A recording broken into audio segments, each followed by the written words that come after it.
ರುಕ್ಮಿಣಿ ಕಲ್ಯಾಣ ನಡಿ. ಹಾ, ನಾಳೆ 3:15 ಇದೆ. ಆಯ್ತಾಯ್ತು. ರುಕ್ಮಿಣಿ ಕಲ್ಯಾಣ ಹೇಳಿ ಆಮೇಲೆ ಮುಂದೆ ಹೋಗೋದು, ಸರಿ?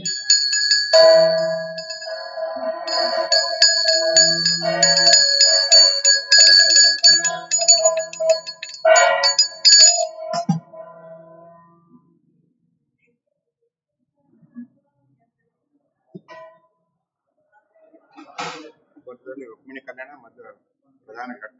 ಹೌದು ಹೌದು.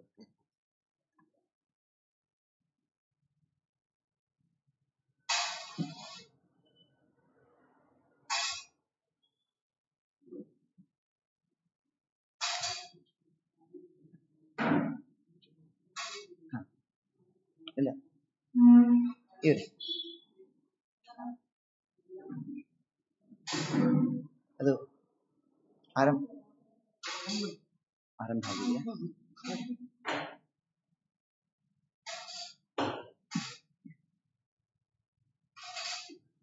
ಶ್ರೀ ಗುರುಭ್ಯೋ ನಮಃ ಪರಮಗುರುಭ್ಯೋ ನಮಃ.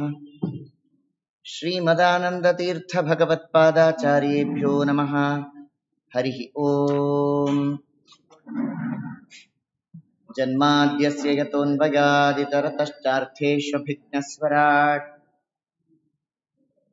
ತೇನೇ ಬ್ರಹ್ಮ ಹೃದಯ ಆದಿಕವಯೇ ಮುಹ್ಯಂತಿ ಯಂ ಸೂರಯಃ ತೇಜೋ ವಾರಿಮೃದಾಂ ಯಥಾ ವಿನಿಮಯೋ ಯತ್ರ ತ್ರಿಸರ್ಗೋ ಮೃಷಾ ಧಾಮ್ನಾ ಸ್ವೇನ ಸದಾ ನಿರಸ್ತಕುಹಕಂ ಸತ್ಯಂ ಪರಂ ಧೀಮಹಿ ಸೃಷ್ಟಿಸ್ಥಿತ್ಯಪ್ಯೈಹ ನಿಯತಿದೃಶಿತಮೋ ಬಂಧಮೋಕ್ಷಾಶ್ಚ ಯಸ್ಮಾತ್ ಅಸ್ಯ ಶ್ರೀ ಬ್ರಹ್ಮರುದ್ರ ಪ್ರಭೃತಿ ಸುರನರದ್ವೀಷಶತ್ರಾತ್ಮಕಸ್ಯ ವಿಷ್ಣೋರ್ವ್ಯಸ್ತಾ ಸಮಸ್ತಾಃ ಸಕಲಗುಣನಿಧಿಃ ಸರ್ವದೋಷವ್ಯಪೇತಃ ಪೂರ್ಣಾನಂದೋ ವ್ಯಯೋ ಯೋ ಗುರುರಪಿ ಪರಮಃ ಚಿಂತಯೇತಂ ಮಹಾಂತಂ. ಆಪಾದಮೌಲಿಪರ್ಯಂತಂ ಗುರುಣಾಮಾಕೃತಿಂ ಸ್ಮರೇತ್ ತೇನ ವಿಘ್ನಾಃ ಪ್ರಣಶ್ಯಂತಿ ಸಿದ್ಧ್ಯಂತಿ ಚ ಮನೋರಥಾಃ. ಯೈರಹಂ ಶುಕವತ್ ಸಮ್ಯಕ್ ಶಿಕ್ಷಿತೋಸ್ಮಿ ಕೃಪಾಲುಭಿಃ ಶ್ರೀಮದ್ವಿಶ್ವೇಶತೀರ್ಥಾರ್ಯಾನ್ ವಂದೇ ವಿದ್ಯಾಗುರುನ್ ಮಮ. ಸ್ವಸ್ತ್ಯಸ್ತು ಸತಾಂ ಅಶೇಷ ಸನ್ಮಂಗಲಾನಿ ಭವಂತು. ಪರಮ ಪವಿತ್ರವಾದ ಅನಂತ ಚತುರ್ದಶಿಯ ಶುಭ ಪವಿತ್ರ ಪರ್ವಕಾಲದಲ್ಲಿ ಅನಂತ ಪದ್ಮನಾಭ ಅಭಿನ್ನ ಜಗದೊಡೆಯನಾದ ಶ್ರೀಕೃಷ್ಣ ಪರಮಾತ್ಮನ ದಿವ್ಯ ಮಂಗಳ ಚರಿತ್ರೆಯನ್ನ ದಶಮಸ್ಕಂದ ಭಾಗವತದ ಮುಖಾಂತರ ನಾವು ತಿಳಿತಾ ಇದ್ದೇವೆ.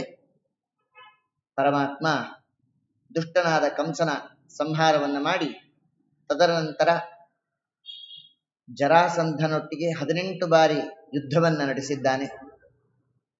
ಕಾಲಯವನನ ಸಂಹಾರ ಕ್ರಿಯೆಯನ್ನ ಮುಚುಕುಂದ ಮಹಾರಾಜನ ನಿದ್ರಾಭಂಗವನ್ನ ಮಾಡೋದರ ಮೂಲಕವಾಗಿ ತಾನೇ ವ್ಯವಸ್ಥಾಪಿಸಿ ತದನಂತರ ಈ ಜರಾಸಂಧಾದಿಗಳಿಗೆ ಮತ್ತಷ್ಟು ಕೃಷ್ಣನಲ್ಲಿ ಕ್ರೋಧ ಉಂಟಾಗುವಂತೆ ಆಗಿದೆ. ಮೊದಲೇ ವಿಷ್ಣುದ್ವೇಷಿಗಳು, ಈಗ ಜರಾಸಂಧನಿಗೆ ತನ್ನ 2 ಮಕ್ಕಳು ಅಸ್ತಿ ಮತ್ತು ಪ್ರಾಸ್ತಿ ಅವರನ್ನ ಕಂಸನಿಗೆ ಕೊಟ್ಟು ವಿವಾಹ ಮಾಡಿದ್ದ, ಅವರು ವಿಧವೆಯರಾಗಿದ್ದಾರೆ ಅಂತ ಮತ್ತಷ್ಟು ಕೃಷ್ಣನಲ್ಲಿ ದ್ವೇಷ ಉಂಟಾಗಿದೆ.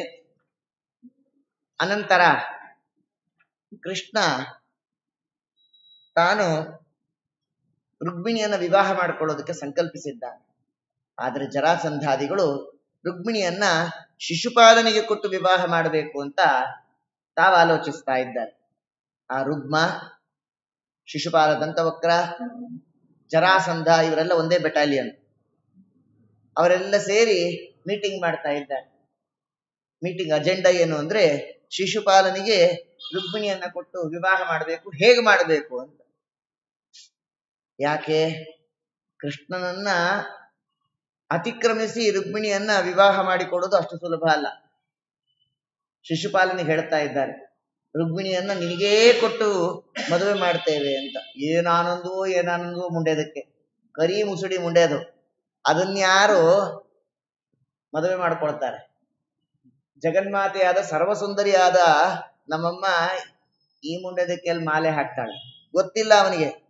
3 ತಿಂಗಳು ಮುಂಚೆನೆ ಗೊತ್ತಾಯ್ತಲ್ಲ ಅಂತ 3 ತಿಂಗಳವರೆಗೂ ದಿವ್ಸಕ್ಕೆ 3 ಸರಿ ಫೇಶಿಯಲ್ ಮಾಡ್ಕೊತಾ ಇದ್ದ. ಆದರೆ ಆಗಲ್ಲ, ಇದು ಬೆಳ್ಳಗಾಗಲ್ಲ, ನಮ್ಮಮ್ಮ ಇವನಿಗೆ ಮಾಲೆ ಹಾಕಲ್ಲ ಅಂತ ಗೊತ್ತಿಲ್ಲ ಅವನಿಗೆ.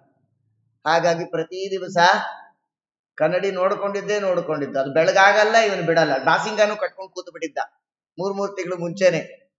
ಹೀಗೆ ಶಿಶುಪಾಲ ಆನಂದದಲ್ಲಿದ್ದಾನೆ, ನನಗೇ ರುಕ್ಮಿಣಿಯನ್ನು ಕೊಟ್ಟು ಮದುವೆ ಮಾಡ್ತಾರೆ ಅಂತ. ಆ ಕಾಲದಲ್ಲಿ ಭಗವಂತ ತನ್ನ ಅಭೂತಪೂರ್ವವಾದ ಜಗದ್ವಿಲಕ್ಷಣ ಕಾರ್ಯವನ್ನು ಮಾಡ್ತಾ ಇದ್ದಾನೆ. ಹಿಂದೆ ಗೋವರ್ಧನ ಪರ್ವತದ ಉದ್ಧರಣ ಕಾಲದಲ್ಲಿ ಇಂದ್ರದೇವರು ಪರಮಾತ್ಮನಿಗೆ ಅಪಚರಿಸಿದ್ರು. 7 ದಿವಸಗಳ ಕಾಲ ಸತತವಾಗಿ ಮಳೆ ಸುರಿಸಿ ಕೃಷ್ಣನನ್ನ ಸಾಮಾನ್ಯ ಗೊಲ್ಲ ಅಂತ ಪರಿಭಾವಿಸಿ ಭಗವಂತನಿಗೆ ಅಪಚಾರ ಮಾಡಿದ ಕಾರಣ ಪರಮಾತ್ಮನಿಗೆ ಅಪಚರಿಸಿದ ಅವರಿಗೆ ಪಶ್ಚಾತ್ತಾಪ ರೂಪವಾದಂತಹ ಪ್ರಾಯಶ್ಚಿತ್ತ ಮಾಡಿಕೊಳ್ಳಬೇಕು ಅಂತ ತಿಳಿದು, ಇದು ಸರಿಯಾದ ಅವಕಾಶ ಪರಮಾತ್ಮನ ವಿಚಾರದಲ್ಲಿ ನಾನು ಪ್ರಾಯಶ್ಚಿತ್ತ ಮಾಡಿಕೊಳ್ಳೋದಕ್ಕೆ ಅಂತ ಈಗ ತಮ್ಮ ಒಬ್ಬ ಭೃತ್ಯನನ್ನ ಕಳುಹಿಸಿಕೊಟ್ಟು ಅಲ್ಲಿ ಕೃಷ್ಣನಿಗೆ ಸಹಾಯವಾಗುವಂತೆ, ಯಾಕೆಂದ್ರೆ ಇವರೆಲ್ಲ ಜರಾಸಂಧಾದಿಗಳು ರುಕ್ಮಿಣಿಯ ಸ್ವಯಂವರವನ್ನ ಈಗ ಏರ್ಪಾಡು ಮಾಡ್ತಾ ಇದ್ದಾರೆ. ಅಲ್ಲಿ ಕೃಷ್ಣನಿಗೆ ಬರ್ಲಿಕ್ಕೆ ಅವಕಾಶ ಇಲ್ಲ. ಕಾರಣ ಏನು ಅಂದ್ರೆ ಅದು ರಾಜರುಗಳಿಗೆ ಮಾತ್ರ ಇರತಕ್ಕಂತಹ ಒಂದು ಸ್ವಯಂವರ, ಹೊರತು ಕೃಷ್ಣ ರಾಜನಲ್ಲ, ಸಾಮಾನ್ಯ ಗೊಲ್ಲ. ಕೃಷ್ಣ ಬರುವಂತೆ ಇಲ್ಲ, ಇನ್ನು ಉಳಿದಂತೆ ರಾಜರು ಯಾರು ಬರೋದಿಲ್ಲ, ಬಂದ್ರೆ ನಮ್ಮ ಮುಂದೆ ನಿಲ್ಲಾರರು ಅಂತ ಹೇಳಿ ಜರಾಸಂಧ ಮೊದಲಾದಂತಹವರು ಈಗ ಆಲೋಚನೆ ಮಾಡಿ ಸ್ವಯಂವರ ಅಂತ ತೀರ್ಮಾನ ಮಾಡಿದ್ದಾರೆ. ಹಾಗೇನಾಯ್ತು, ಇಂದ್ರದೇವರು ಸಮಸ್ತ ರಾಜರಿಗೂ ಒಂದು ಆದೇಶವನ್ನು ತಮ್ಮ ಭೃತ್ಯನ ಮೂಲಕವಾಗಿ ಹೊರಡಿಸ್ತಾ ಇದ್ದಾರೆ. ಆ ಭೃತ್ಯ ಬಂದು ಹೇಳ್ತಾ ಇದ್ದಾನೆ, ಕೃಷ್ಣನನ್ನ ಈಗಲೇ ನೀವು ಒಮ್ಮತದಿಂದ ರಾಜ ಎಂಬುದಾಗಿ ಘೋಷಿಸಬೇಕು ಅಂತ. ಅವನು ರಾಜಾಧಿರಾಜ, ಘೋಷಣೆ ಮಾಡೋದು ಬೇಕಾಗಿಲ್ಲ. ಆದ್ರೆ ಆ ಸಂದರ್ಭದಲ್ಲಿ ಕೃಷ್ಣನನ್ನ ರಾಜ ಅಂತ ಘೋಷಣೆ ಮಾಡಬೇಕು, ಇಲ್ಲದೆ ಹೋದ್ರೆ ವಜ್ರಾಯುಧದಿಂದ ಇಂದ್ರದೇವರು ನಿಮ್ಮೆಲ್ಲರನ್ನು ಸಂಹಾರ ಮಾಡ್ತಾರೆ ಅಂತ ಆದೇಶ ಮಾಡಿದ್ರು. ಆ ರಾಜರುಗಳಲ್ಲಿ 2 ವಿಧದವರು. ಕೆಲವರು ಕೃಷ್ಣನ ಮೇಲೆ ಭಕ್ತಿಯಿಂದ ಸ್ವಾಭಾವಿಕವಾಗಿ ತಾವೇ ಕೃಷ್ಣನನ್ನ ರಾಜ ಅಂತ ಅಂಗೀಕರಿಸಿದವರು. ಇನ್ನು ಕೆಲವರು ವಜ್ರಾಯುಧದ ಮೇಲಿನ ಭೀತಿಯಿಂದ, ಮತ್ತಷ್ಟೇ ಅಲ್ಲ, ಕೃಷ್ಣನ ಮೇಲೆ ಅವ್ರಿಗೆ ಭಕ್ತಿ ಇಲ್ಲ, ಜರಾಸಂಧನಿಗಿಂತ ಕೃಷ್ಣ ಪರಾಕ್ರಮಿ ಎಂಬುದಾಗಿ ತಿಳಿತ ತಾವು ಕೃಷ್ಣನನ್ನ ಮೊರೆ ಹೋಗ್ತಾ ಇದ್ದಾರೆ, ಕೃಷ್ಣನನ್ನ ರಾಜ ಅಂತ ಅಂಗೀಕರಿಸ್ತಾ ಇದ್ದಾರೆ. ಇದಾದ ಮೇಲೆ ಮತ್ತೆ ಪ್ರಧಾನವಾಗಿ ಆ ಕಾಲದಲ್ಲಿ ರುಕ್ಮಿಣಿಯ ಸ್ವಯಂವರ ನಡೆಯಲಿಲ್ಲ ಅಂತ ನಾವು ತಿಳಿಬೇಕು. ಯಾವಾಗ ನಾವು ರುಕ್ಮಿಣಿಯ ಸ್ವಯಂವರವನ್ನ ವಿಚಾರ ಮಾಡಿದಾಗ್ಲೂ ಆಚಾರ್ಯರ ಈ ತಾತ್ಪರ್ಯದ ವಿಚಾರ ಅತ್ಯವಶ್ಯಕವಾಗಿ ನಾವು ಚಿಂತಿಸಬೇಕು. ಯಾಕೆ ಅಂತಂದ್ರೆ ನೋಡಿ, ಸ್ವಯಂವರ ಇದು ಗ್ರಾಹ್ಯ ಅಲ್ಲ ಅಂತ ಮೇಲ್ನೋಟಕ್ಕೆ ರುಕ್ಮಿಣಿ ಸ್ವಯಂವರವನ್ನ ನಾವು ಅವಲೋಕಿಸಿದಾಗ ತಿಳಿಯುತ್ತೆ. ಹಾಗಾದ್ರೆ ರುಕ್ಮಿಣಿ ಸ್ವಯಂವರ ಯಾಕೆ ನಡೀಲಿಲ್ಲ? ಸ್ವಯಂವರ ಅದು ಅಶಾಸ್ತ್ರೀಯವಾದದ್ದು ಎಂಬುದಾಗಿ ಮೇಲ್ನೋಟಕ್ಕೆ ಇಲ್ಲಿ ತಿಳಿಯುತ್ತೆ. ಆದರೆ ಆಚಾರ್ಯರ ಕಾರಣ ಕೊಡ್ತಾರೆ. ಒಂದ್ ವೇಳೆ ಸ್ವಯಂವರ ಅಶಾಸ್ತ್ರೀಯ ಅಂದ್ರೆ ಹಿಂದೆ ಸೀತಾ ಸ್ವಯಂವರವನ್ನ ರಾಮದೇವರು ಹೇಗೆ ಮಾಡಿಕೊಂಡ್ರು, ಅದು ಅಶಾಸ್ತ್ರೀಯವೋ ಅಲ್ಲ. ಲಕ್ಷ್ಮೀದೇವಿ ತಾನು ಸಮುದ್ರದಿಂದ ಪ್ರಾದುರ್ಭೂತಳಾದಾಗ ಕೈಯಲ್ಲಿ ಮಾಲೆಯನ್ನ ಹಿಡಿದು ಸ್ವಯಂವರದ ಮೂಲಕವಾಗಿ ಪರಮಾತ್ಮನಿಗೆ ಮಾಲೆ ಹಾಕಿದ್ದು. ಹಾಗಾದ್ರೆ ಹಿಂದೆಲ್ಲ ಶಾಸ್ತ್ರೀಯವಾದದ್ದು, ಈಗ ಯಾಕೆ ಅಶಾಸ್ತ್ರೀಯ? ಹಾಗಾದ್ರೆ ಈಗ ಅಶಾಸ್ತ್ರೀಯ ಅಂದ್ರೆ ಹಿಂದೆ ನಡೆದದ್ದು ಅದು ಅಶಾಸ್ತ್ರೀಯ ಅಂತ ಆಗಬೇಕಾಗತ್ತಲ್ಲ ಅಂತ ಪ್ರಶ್ನೆ ಬಂದ್ರೆ ಅದಕ್ಕೆ ಉತ್ತರ ಕೊಡ್ತಾರೆ. ನೋಡ್ರಿ, ಹಿಂದೆ ಸಮುದ್ರ ಮಥನ ಕಾಲದಲ್ಲಿ ಲಕ್ಷ್ಮಿ ಪ್ರಾದುರ್ಭೂತಳಾದಾಗ ವರುಣದೇವರಿಗೆ ಇವಳು ಸಾಕ್ಷಾತ್ ಲಕ್ಷ್ಮಿ ಅವತಾರ ಅಂತ ತಿಳಿದಿತ್ತು. ತನ್ನ ಮಗಳಾದ ಲಕ್ಷ್ಮೀದೇವಿಗೆ ಪರಮಾತ್ಮನಿಗೆ ಸರ್ವೋತ್ತಮನಿಗೆ ಮಾಲೆ ಹಾಕ್ತೇನೆ ಅಂತ ತಿಳಿದು ತಾವು ಸ್ವಯಂವರಕ್ಕೆ ಒಪ್ಪಿಗೆಯನ್ನು ಸೂಚನೆ ಮಾಡಿದ್ದಾರೆ, ಹೊರತು ಪರಪುರುಷನಿಗೆ ತನ್ನ ಮಗಳನ್ನ ಕೊಡ್ತೇನೆ ಸ್ವಯಂವರದಲ್ಲಿ ಅಂತ ಅಲ್ಲ.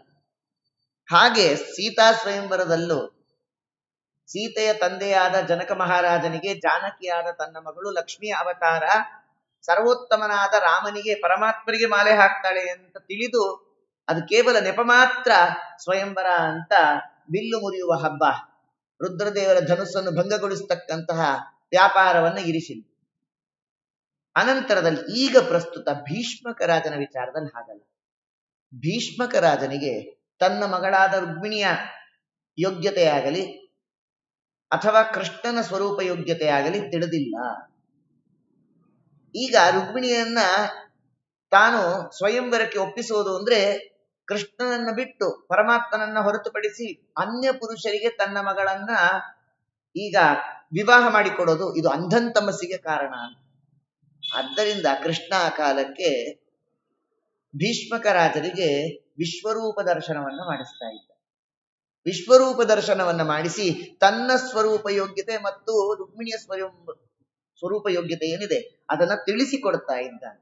ಆಗ ಭೀಷ್ಮಕ ರಾಜನಿಗೆ ತನ್ನ ಮಗಳು ಸಾಮಾನ್ಯಳಲ್ಲ, ಸಾಕ್ಷಾತ್ ಲಕ್ಷ್ಮೀದೇವಿಯ ಅವತಾರ ಸ್ವರೂಪಳು. ಕೃಷ್ಣ ಸಾಮಾನ್ಯ ಗೊಲ್ಲನಲ್ಲ, ಅವನು ಸರ್ವೋತ್ತಮ ಎಂಬ ಜ್ಞಾನ ಬಂತು.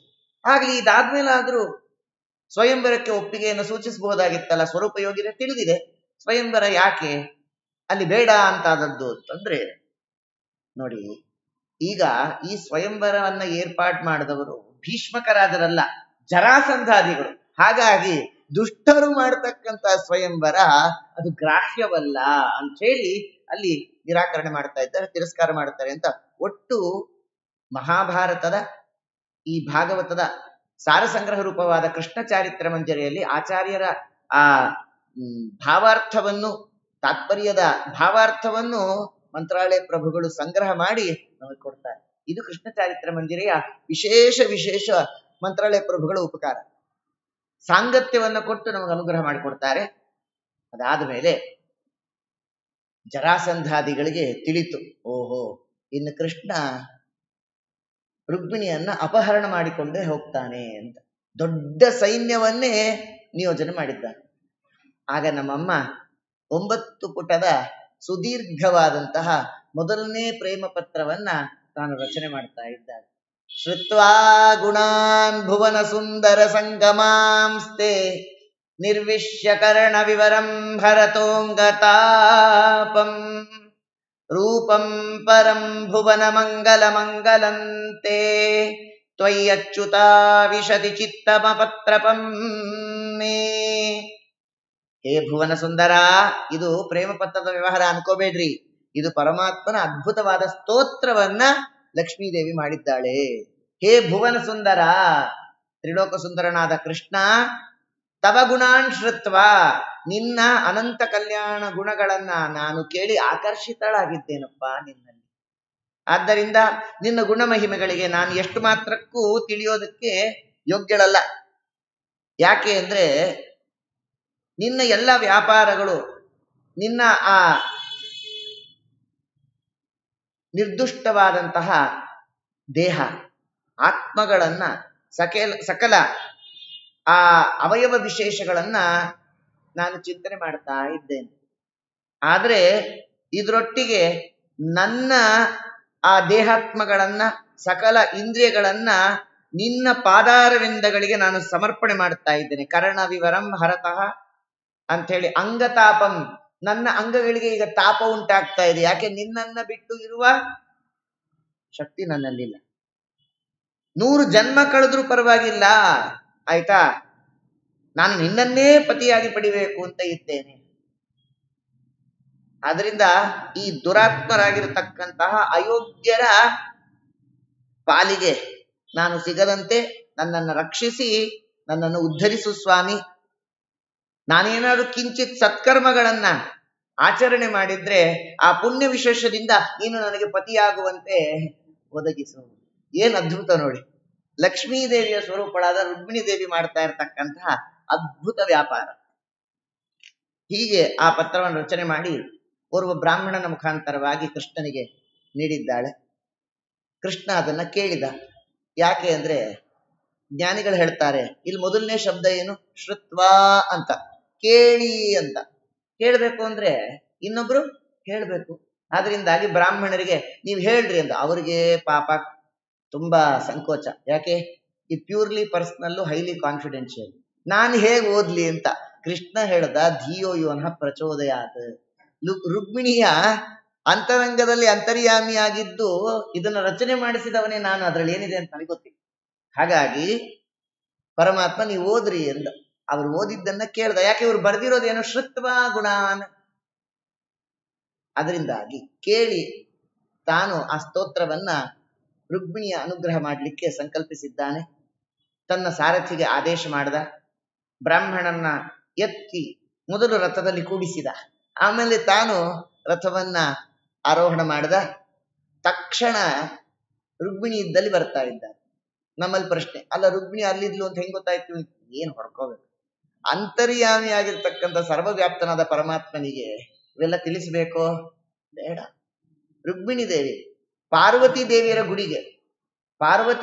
ಗುಡಿಗೆ ತಾನು ಬರ್ತಾಳೆ.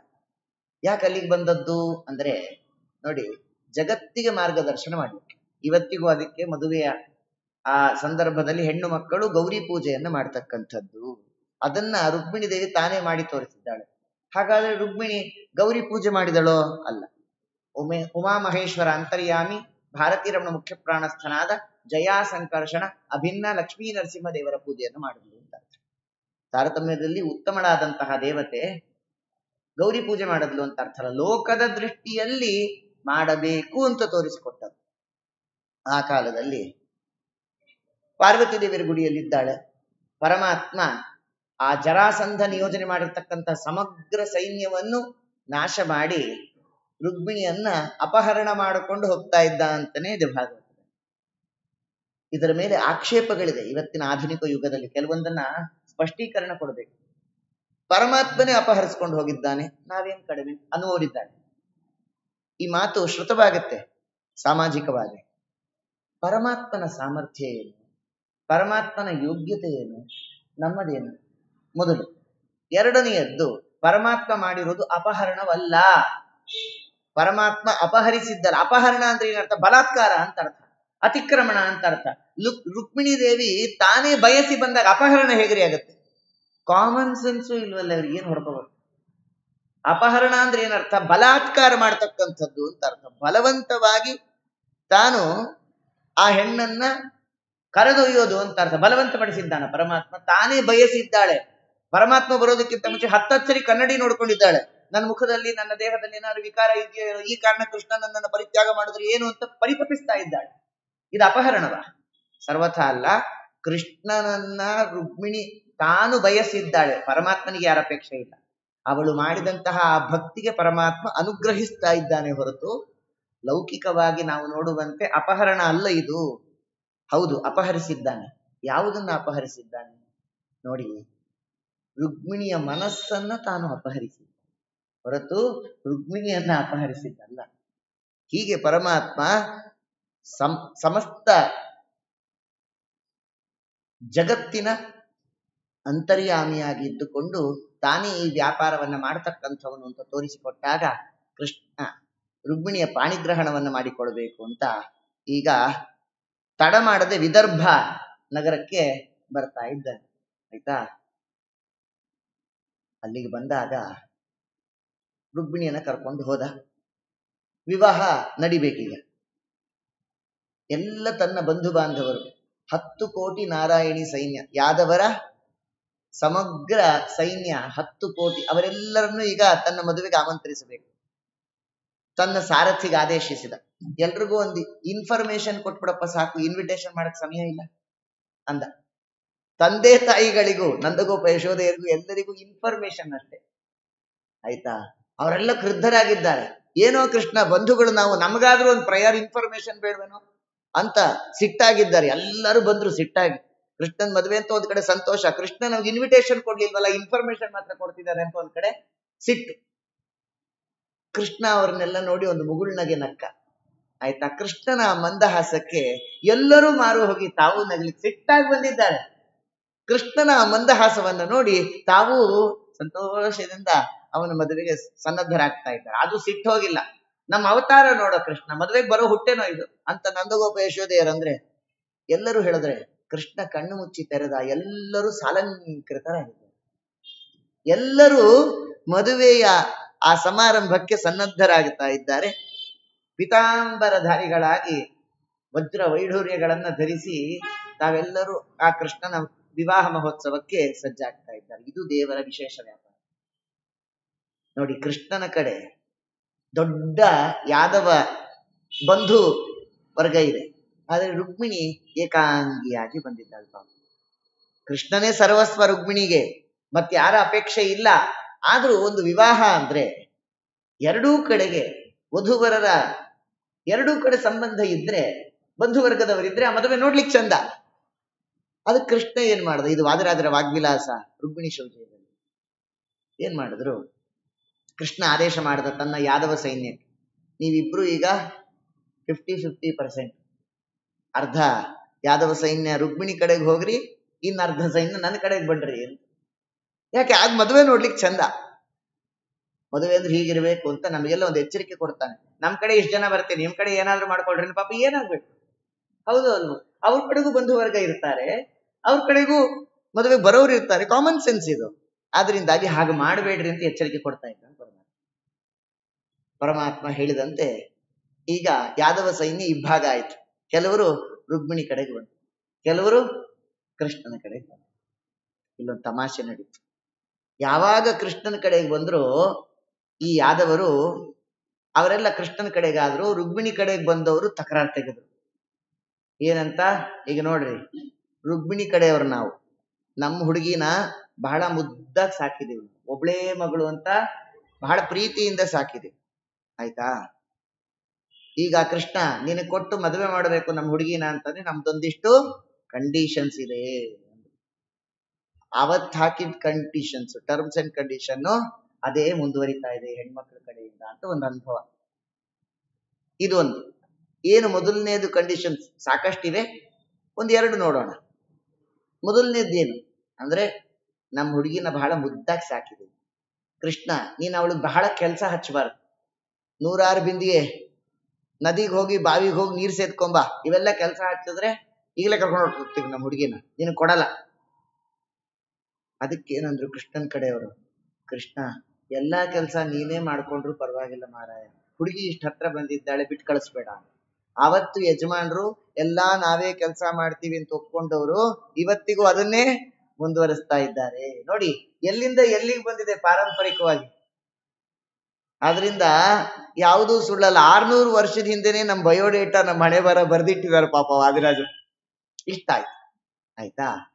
ನೋಡಿ, ಇಲ್ಲಿ ತುಂಬಾ ಸೂಕ್ಷ್ಮ ವಿಚಾರಗಳಿದೆ, ಗಮನಿಸಿ. ವಾದಿರಾಜರ ಒಂದೊಂದು ವಿಚಾರ ಸಾರ್ವಕಾಲಿಕವಾಗಿಯೂ ಕೂಡ ಆಪ್ಟ್ ಆಗಿರೋದು. ಶಾಸ್ತ್ರ ವಿಚಾರ ಎಂದು ಔಟ್ಡೇಟೆಡ್ ಅಲ್ಲ, ಇಟ್ ಈಸ್ ಆಲ್ವೇಸ್ ಅಪ್ಡೇಟೆಡ್. ಇದನ್ನ ನಾವು ಅರ್ಥ ಮಾಡ್ಕೊಳ್ಬೇಕು. ಏನದು? ವಾದಿರಾಜರು ರುಕ್ಮಿಣಿಯ ಕಡೆಯವರು ಕೇಳಿದಂತಹ ಈ ಪ್ರಶ್ನೆಯನ್ನ ತುಂಬಾ ಸೂಕ್ಷ್ಮವಾಗಿ ನಾವು ಗಮನಿಸಿದ್ರೆ, ಇವತ್ತಿನ ಈ ಸ್ಥಿತಿಗಳಿಗೆ ಯಾವತ್ತೋ ಉತ್ತರವನ್ನ ವಾದಿರಾಜರು ಕೊಟ್ಟಿದ್ದಾರೆ ಅಂತ ನಮ್ಗೆ ಸೂಕ್ಷ್ಮವಾಗಿ ತಿಳಿಯುತ್ತೆ. ನಾವು ಸೂಕ್ಷ್ಮ ಗ್ರಾಹಿಗಳಾದ್ರೆ ತಿಳಿಯುತ್ತೆ. ಏನದು? ಮೊದಲನೇ ಟರ್ಮ್ಸ್ ಅಂಡ್ ಕಂಡೀಷನ್ಸ್ ಅಂತ ನೋಡಿ. ಹೌದು, ಹೆಣ್ಣು ಮಕ್ಕಳ ತಂದೆ ತಾಯಿಯರು ನಮ್ಮ ಮಕ್ಕಳನ್ನ ಹೀಗೆ ಬೆಳೆಸಿದ್ದೇವೆ ನಾವು, ಆದ್ರಿಂದ ಹೀಗೆ ನೋಡಿಕೊಳ್ಳುವ ಪ್ರಯತ್ನ ಮಾಡಿ ಅಂತ ಕೇಳೋದು ತಪ್ಪಲ್ಲ, ಇದು ಸಹಜವಾದದ್ದು. ಆದರೆ ಎರಡೂ ವಿಧದಿಂದ ನೋಡೋಣ. ಆ ಹೆಣ್ಣು ಮಗಳು ಪಾಪ 20-25 ವರ್ಷ ವಿಭಿನ್ನವಾದಂತಹ ವಾತಾವರಣದಲ್ಲಿ ಬೆಳೆದಿರ್ತಾರೆ. ಪಾಪ ಯೋಚನೆ ಮಾಡ್ಬೇಕು. ವಿಭಿನ್ನವಾದಂತಹ ವಾತಾವರಣದಲ್ಲಿ ಬೆಳೆದವರು, ಅವರು ಏಕಾಂಗಿಯಾಗಿ ಬಂದಿರ್ತಾರೆ. ರಾತ್ರೋರಾತ್ರಿ ಇದ್ದಕ್ಕಿದ್ದಾಗೆ ಇನ್ನೊಂದು ವಿಭಿನ್ನವಾದಂತಹ ವಾತಾವರಣಕ್ಕೆ ತಕ್ಷಣ ಹೊಂದಿಕೊಂಡ್ರೆ ಹೇಗೆ ಸಾಧ್ಯ? ಸಾಧ್ಯವೋ ಇದು? It takes time. ಅದಕ್ಕೆ ಸ್ವಲ್ಪ ಕಾಲಾವಕಾಶ ಬೇಕಾಗತ್ತೆ. ಆದ್ದರಿಂದ ಹಿರಿಯರಾಗಿರ್ತಕ್ಕಂಥವ್ರು, ಯಾರ ಮನೆಗೆ ಆ ಹೆಣ್ಣು ಮಗಳು ಬರ್ತಾಳೆ ಸೊಸೆಯಾಗಿ, ಆ ಮನೆಯಲ್ಲಿ ಹಿರಿಯರಾಗಿರತಕ್ಕಂಥವರು ಈ ಸೂಕ್ಷ್ಮವನ್ನ ತಿಳಿದುಕೊಳ್ಬೇಕು. ತಮ್ಮ ಮಕ್ಕಳಿಗೆ ಈ ಸೂಕ್ಷ್ಮತೆಯನ್ನು ಹೇಳಬೇಕು, ಬಿಡಿಸಿ. ಏನಂತ? ಪ್ಲೀಸ್ ಹ್ಯಾವ್ ಪೇಷನ್ಸ್, ಸ್ವಲ್ಪ ಸಮಯ ಬೇಕಾಗುತ್ತೆ. ಯಾವುದನ್ನು ಹೇರ್ಲಿಕ್ಕೆ ಹೋಗಬೇಡ್ರಿ, ಬಲವಂತದ ಮಾಘಸ್ನಾನ ಮಾಡಬೇಡ್ರಿ, ಅವರ್ಷನ್ ಆಗತ್ತೆ. ಸಂಸಾರದಲ್ಲಿ ಒಡಕು ಮತ್ತು ದಾಂಪತ್ಯದಲ್ಲಿ ಕಲಹ ಮತ್ತು ವಿಚ್ಛೇದನಗಳಿಗೆ ಕಾರಣವಾಗ್ತಕ್ಕಂಥದ್ದು ಈ ಸಣ್ಣ ಸಣ್ಣ ಸೂಕ್ಷ್ಮ ವಿಚಾರ. ಅದಕ್ಕೆ ಸಾಂಸಾರಿಕವಾಗಿ ಸಾಮಾಜಿಕವಾಗಿ ನಮಗೆ ಹೇಗೆ ಜವಾಬ್ದಾರಿ ಇರಬೇಕು ಅನ್ನುವಂಥ ವಿಚಾರವನ್ನು ಬಹಳ ಸೂಕ್ಷ್ಮವಾಗಿ ತಿಳಿಸಿದ್ದಾರೆ. ಆದ್ರಿಂದ ಹೆಣ್ಣು ಮಕ್ಕಳ ಒಂದು ಮನಸ್ಥಿತಿ ಏನು ಗೊತ್ತಾ? ಹೌದು ಅಲ್ಲೋ, ನೀವು ವಿಚಾರ ಮಾಡ್ರಿ. ಅವ್ರು ಎಷ್ಟು ಸೂಕ್ಷ್ಮ ಅಂತಂದ್ರೆ ಅವರಿಗೆ ಎಲ್ಲಿ ನಾನಿರುವಂತಹ ಸ್ಥಳ ಇದು ಸುರಕ್ಷಿತವಲ್ಲ ಅಂತ ಅನಿಸುತ್ತೆ, that's where the problem starts. ಬರ್ದಿಟ್ಕೊಳ್ಳಿ, ಅರ್ಥ ಆಯ್ತಾ? ಹೆಣ್ಣು ಮಕ್ಕಳ ಮನಸ್ಥಿತಿಯನ್ನ ನಮಗ್ ತಿಳಿಸ್ತಾ ಇದ್ದಾರೆ. ಏನಂತ? ಎಂದಿಗೂ ಹೆಣ್ಣು ಮಕ್ಕಳಿಗೆ ನಾನು ಇರುವಂತಹ ಈ ಸ್ಥಳ ನನಗೆ ಸುರಕ್ಷಿತವಲ್ಲ ಅಂತ ಅನಿಸ್ಬಾರ್ದು. ಹಾಗೆ ಆ ಮನೆಯ ಹಿರಿಯರಾಗಿರತಕ್ಕಂಥವರು ಎಷ್ಟು ಸಾಧ್ಯವೋ, ಎಲ್ಲವೂ ಅಲ್ಲ, ಎಷ್ಟು ಸಾಧ್ಯವೋ ಅಷ್ಟು ವ್ಯವಸ್ಥಿತವಾಗಿ ಸುರಕ್ಷಿತವಾಗಿದ್ದೇನೆ ಅನ್ನುವಂತಹ ಆ ಪರಿಕಲ್ಪನೆಯಲ್ಲಿ ಆ ಹೆಣ್ಣು ಮಗಳು ಇರುವಂತಹ ವ್ಯವಸ್ಥಾಪನೆಯನ್ನ ಮಾಡುವುದು ಹಿರಿಯರ ಕರ್ತವ್ಯ. ಇದು ಅವರದ್ದು. ಆಯ್ತು, ಈಗೆಲ್ಲ ಒಂದೇ ಆಂಗಲ್ ಅಲ್ಲಿ ಮಾತಾಡಲ್ಲ, ನಾನು ಇವ್ರದ್ದು ಬರ್ತೀನಿ. ಈಗ ಈಗ ಪಾಪ ಕೆಲವರು ಹಿರಿಯರು, ಅವರಿಗೆ ಗಂಡು ಸಂತಾನ ಅಷ್ಟೇ, ಹೆಣ್ಣು ಸಂತಾನ ಇರೋದಿಲ್ಲ. ಪಾಪ ಎಷ್ಟು ಪ್ರೀತಿಯಿಂದ ತಮ್ಮ ಮಗಳೇ ಇದ್ದಿದ್ದರೆ ಎಷ್ಟು ವ್ಯವಸ್ಥಿತವಾಗಿ ನಡೆಸಿಕೊಳ್ಳಬೇಕು ಜೀವನವನ್ನ, ಸೊಸೆಯನ್ನು ಮಗಳಂತೆ ಕಾಣುವಂತಹ ರೀತಿಯಲ್ಲಿ ಆ ಅತ್ತೆ ಮಾವಂದರು ಎಲ್ಲಾ ವ್ಯವಸ್ಥೆಯನ್ನ ಮಾಡಿದ್ದಾರೆ. ಹಾಗಂತ when the opportunity is given, that should never be misutilized. ಅರ್ಥ ಆಯ್ತಾ? ಈ ಕಡೆ ತಂದೆ ತಾಯಿಗಳು ಮಗಳಿಗೆ ಮೊದಲೇ ಸರಿಯಾಗಿರ್ತಕ್ಕಂಥ ಸಂಸ್ಕಾರಗಳನ್ನ ತಿಳಿಸಿ ಕೊಟ್ಟು ಕಳಿಸುವ ಜವಾಬ್ದಾರಿ ಇವ್ರದ್ದು. ಯಾಕೆ? ಇವಳನ್ನ ಸಂಸ್ಕಾರಯುತವಾಗಿ ಬೆಳೆಸಿದ್ರೆ ಆ ಮನೆಯಲ್ಲಿ ಹೇಗಿರಬೇಕು ಅನ್ನುವ ಪರಿಕಲ್ಪನೆ ಇಲ್ಲಿ ನೋಡಿ ಕಲಿತು ಬಂದಿರಬೇಕು. ಹಾಗಾದ್ರೆ ಇವರು ಸಂಸ್ಕಾರವಂತರಾಗಿರ್ಬೇಕು. ಮನೆಯಲ್ಲಿ ಆ ಎಲ್ಲ ಸಂಸ್ಕಾರಗಳನ್ನ ಇಲ್ಲಿ ನಡೆಸಿದ್ದಾರೆ, ಅದೆಲ್ಲವನ್ನು ನೋಡಿ ಕಲಿತು ಆ ಸಂಸ್ಕಾರಗಳನ್ನ ಅಲ್ಲಿ ಬೆಳೆಸಿಕೊಳ್ಳೋದಕ್ಕೆ ಅನುಕೂಲವಾಗುತ್ತೆ. ಅಂದ್ರೆ ಏನು? ಇಲ್ಲಿ ಪಾಪ ಲಿಬರೈಸ್ಡ್ ಲಿಬರ್ಟಿ ಕೊಟ್ಟಿದ್ದಾರೆ, ಬೇಕಾದಷ್ಟು ಲಿಬರೈಸ್ ಆಗಿ ನೀ ಹೇಗಾದ್ರಿ ರಮ್ಮ, ನೀನ್ ಸಂತೋಷ ಹೇಗಿರುತ್ತೋ ಹಾಗೆಂತಾನೆ ಹೇಳ್ತಾರೆ ಪಾಪ. ಅದನ್ನ ದುರುಪಯೋಗ ಪಡಿಸಿಕೊಳ್ಳುವಂತಹ ಒಂದು ಆಲೋಚನೆ ಹೆಣ್ಣು ಮಕ್ಕಳದಾಗಿರಬಾರ್ದು.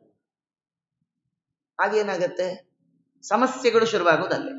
ಅದರಿಂದಾಗಿ ಎರಡೂ ರೀತಿಯಿಂದ ನಾವು ವಿಚಾರ ಮಾಡಬೇಕು. ಈ ಹೆಣ್ಣು ಮಗಳು ತನ್ನ ಗಾರ್ಹಸ್ಥ್ಯ ಜೀವನದ ಗೃಹಿಣಿಯ ಧರ್ಮವನ್ನ ಚೆನ್ನಾಗಿ ತಿಳಿದು ಅದನ್ನ ಅಚ್ಚುಕಟ್ಟಾಗಿ ತಾನು ನಡೆಸಿಕೊಳ್ಳುವ ಒಂದು ವ್ಯವಸ್ಥೆಯನ್ನ ತಾನು ತಿಳಿದುಕೊಳ್ಬೇಕು. ತಮ್ಮ ತಂದೆ ತಾಯಿಗಳು ಅವರಿಗೆ ವಿಶೇಷವಾದಂತಹ ಸಂಸ್ಕಾರ ಕೊಟ್ಟು ಅದನ್ನು ತಿಳಿಸಿಕೊಡ್ಬೇಕು.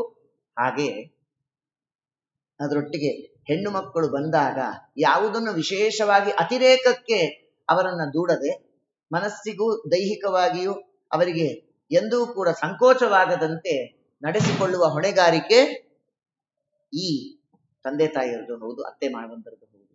ಇಷ್ಟು ಸೂಕ್ಷ್ಮ ಸೂಕ್ಷ್ಮ ವಿಚಾರವನ್ನ ಶಾಸ್ತ್ರಕಾರರು ನಮಗೆ ತೋರಿಸಿಕೊಡ್ತಾರೆ. ಅದಕ್ಕೆ ಶಾಸ್ತ್ರ ಅಂದ್ರೆ ಕೇವಲ ಕಥೆಯ ಸರೆಮಾಲೆ ಅಲ್ಲ, ನಮ್ಮ ಜೀವನದ ಆದರ್ಶ ಮೌಲ್ಯಗಳನ್ನೆಲ್ಲ ನಾವು ತಿಳಿದುಕೊಳ್ಳುವಂತಹ ಒಂದು ದೊಡ್ಡ ನೀತಿಕೋಶ ಅಂತ ಹೇಳಿ. ಇಷ್ಟ ಆಯ್ತು. ಆಮೇಲೆ ಇವತ್ತಿನ ದಿವಸ ನೋಡಿ, ಹೆಣ್ಣು ಮಕ್ಕಳು ಹಾಕ್ತಕ್ಕಂತಹ ಕರಾರುಗಳು ಅದು ಎಷ್ಟು ಅಶಾಸ್ತ್ರೀಯವಾದದ್ದು, ಎಷ್ಟು ಹೇಯವಾದದ್ದು ಅಂತ ನಾವು ತಿಳಿಬೇಕು. ಏನದು ಅಂದ್ರೆ, ಈಗಿನ ವಹಿವಾಟುಗಳು, ಈಗಿನ ವಿಚಾರಗಳು ಬಹಳ ಶೋಚನೀಯವಾಗಿದೆ, ತುಂಬಾ ದುಃಖಕರವಾದಂತಹ ಸಂಗತಿ. ಬೇಸರದಿಂದಲೇ ಹೇಳ್ತೇನೆ, ಇದು ನನ್ನ ಕಿವಿಗೂ ಶ್ರುತವಾದದ್ದು. ಆಯ್ತಾ? ನನಗೆ ಒಬ್ರು ಇದನ್ನು ಕೇಳಿದ್ರು, ಯಾಕೆ ಈ ರೀತಿ ಹೇಳ್ತಾ ಇದ್ದೇನೆ ಅಂದ್ರೆ, ನಮಗ್ ಪರಿಚಿತರಿರುವಂತಹ ಹುಡುಗನೊಟ್ಟಿಗೆ ಈ ಹುಡುಗಿ ಏನಾದ್ರೂ ವಿವಾಹ ಆಗಬಹುದೇನೋ ಅನ್ನುವಂಥ ಪ್ರಯತ್ನದಲ್ಲಿದ್ದಾಗ ಆ ಹುಡುಗಿ ಕೇಳಿದಂತಹ ಮಾತು, ಅವರ ಮನೆಯಲ್ಲಿ ಹಳೆ ಸೋಫಾ ಸೆಟ್ ಇದೆಯಾ ಅಂತ. ಇದು ಎಷ್ಟು ಬೇಸರದ ಸಂಗತಿ ಅಂದ್ರೆ, ನೋಡು, ಇವತ್ತು ನೀನು ಎಲ್ಲಾ ಸೊಫಿಸ್ಟಿಕೇಟೆಡ್ ಆಗಿ ಬೇಕಾದಷ್ಟು ರೀತಿನಲ್ಲಿ ಲಕ ಲಕ ಲಕ ಹೊಳಿತಾ ಇರಬಹುದು, ಆದ್ರೆ ಯೌವನ ಹೀಗೆ ಇರೋದಿಲ್ಲ. ಒಂದಲ್ಲ ಒಂದು ದಿವಸ ನೀನು ಹಳೆ ಸೋಫಾ ಸೆಟ್ಟೇ ಆಗೋದು, ನಿನ್ನನ್ನು ಬಿಸಾಡೋದೇ ಹೊರಗೆ, ನೆನಪಿರಲಿ. ಆದ್ರಿಂದ ಇಂತಹ ಹೀನಾಯವಾದಂತಹ ಸಂಸ್ಕಾರಗಳಿಗೆ ನಮ್ಮ ಹೆಣ್ಣು ಮಕ್ಕಳು ಎಂದಿಗೂ ಬಲಿಯಾಗದಿರಲಿ.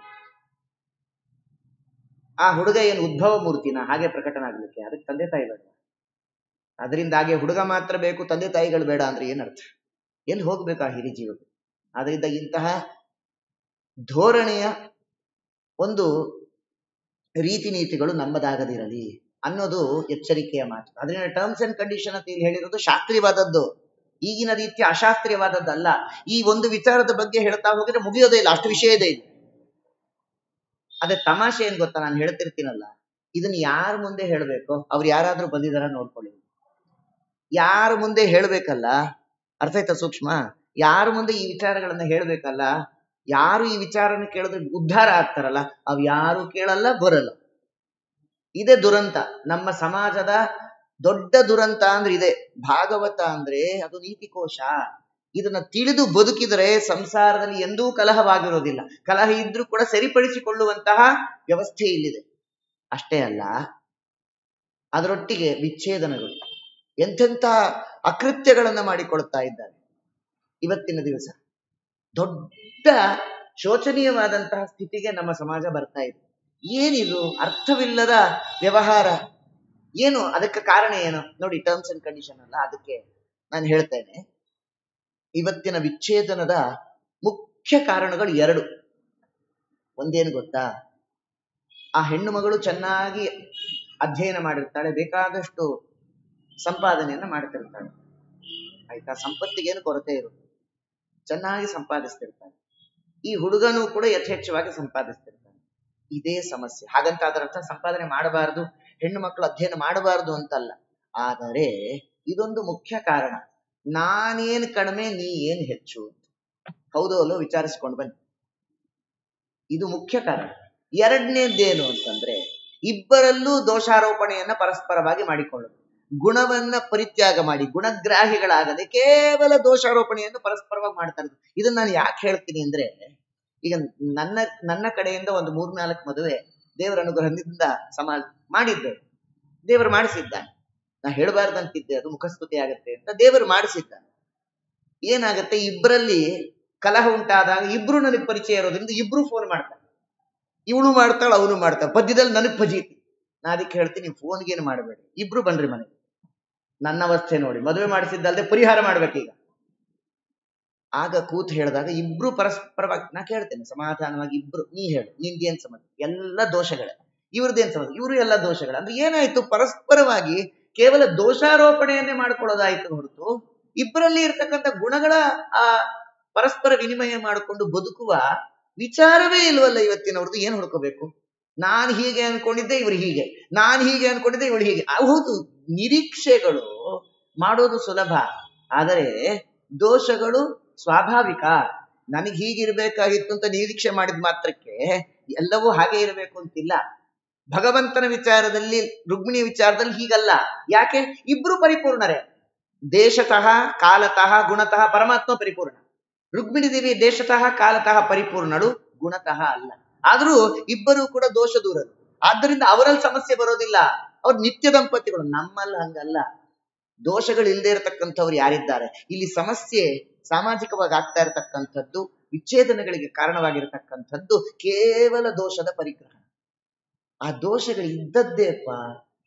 ದೋಷಗಳನ್ನ ಪಕ್ಕಕ್ಕೆ ಇಟ್ಟು ಏನು ಅಲ್ಪ ಗುಣಗಳಿದೆ ಆ ಗುಣಗಳನ್ನ ನಾವು ಜೀವನದಲ್ಲಿ ಚೆನ್ನಾಗಿ ರೂಢಿಸಿಕೊಂಡು ಅದನ್ನ ಬೆಳೆಸಿಕೊಂಡು ಅದರಿಂದ ಸಂತುಷ್ಟರಾಗ್ತಕ್ಕಂಥ ಜೀವನವನ್ನು ನಡೆಸಿದ್ರೆ ಯಾವ ಸಮಸ್ಯೆಯೂ ಇಲ್ಲ.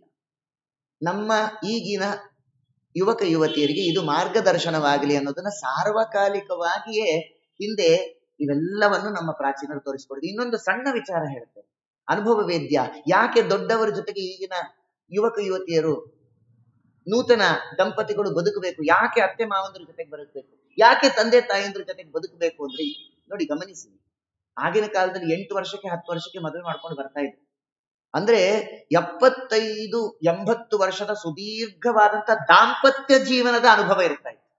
ಎಷ್ಟು?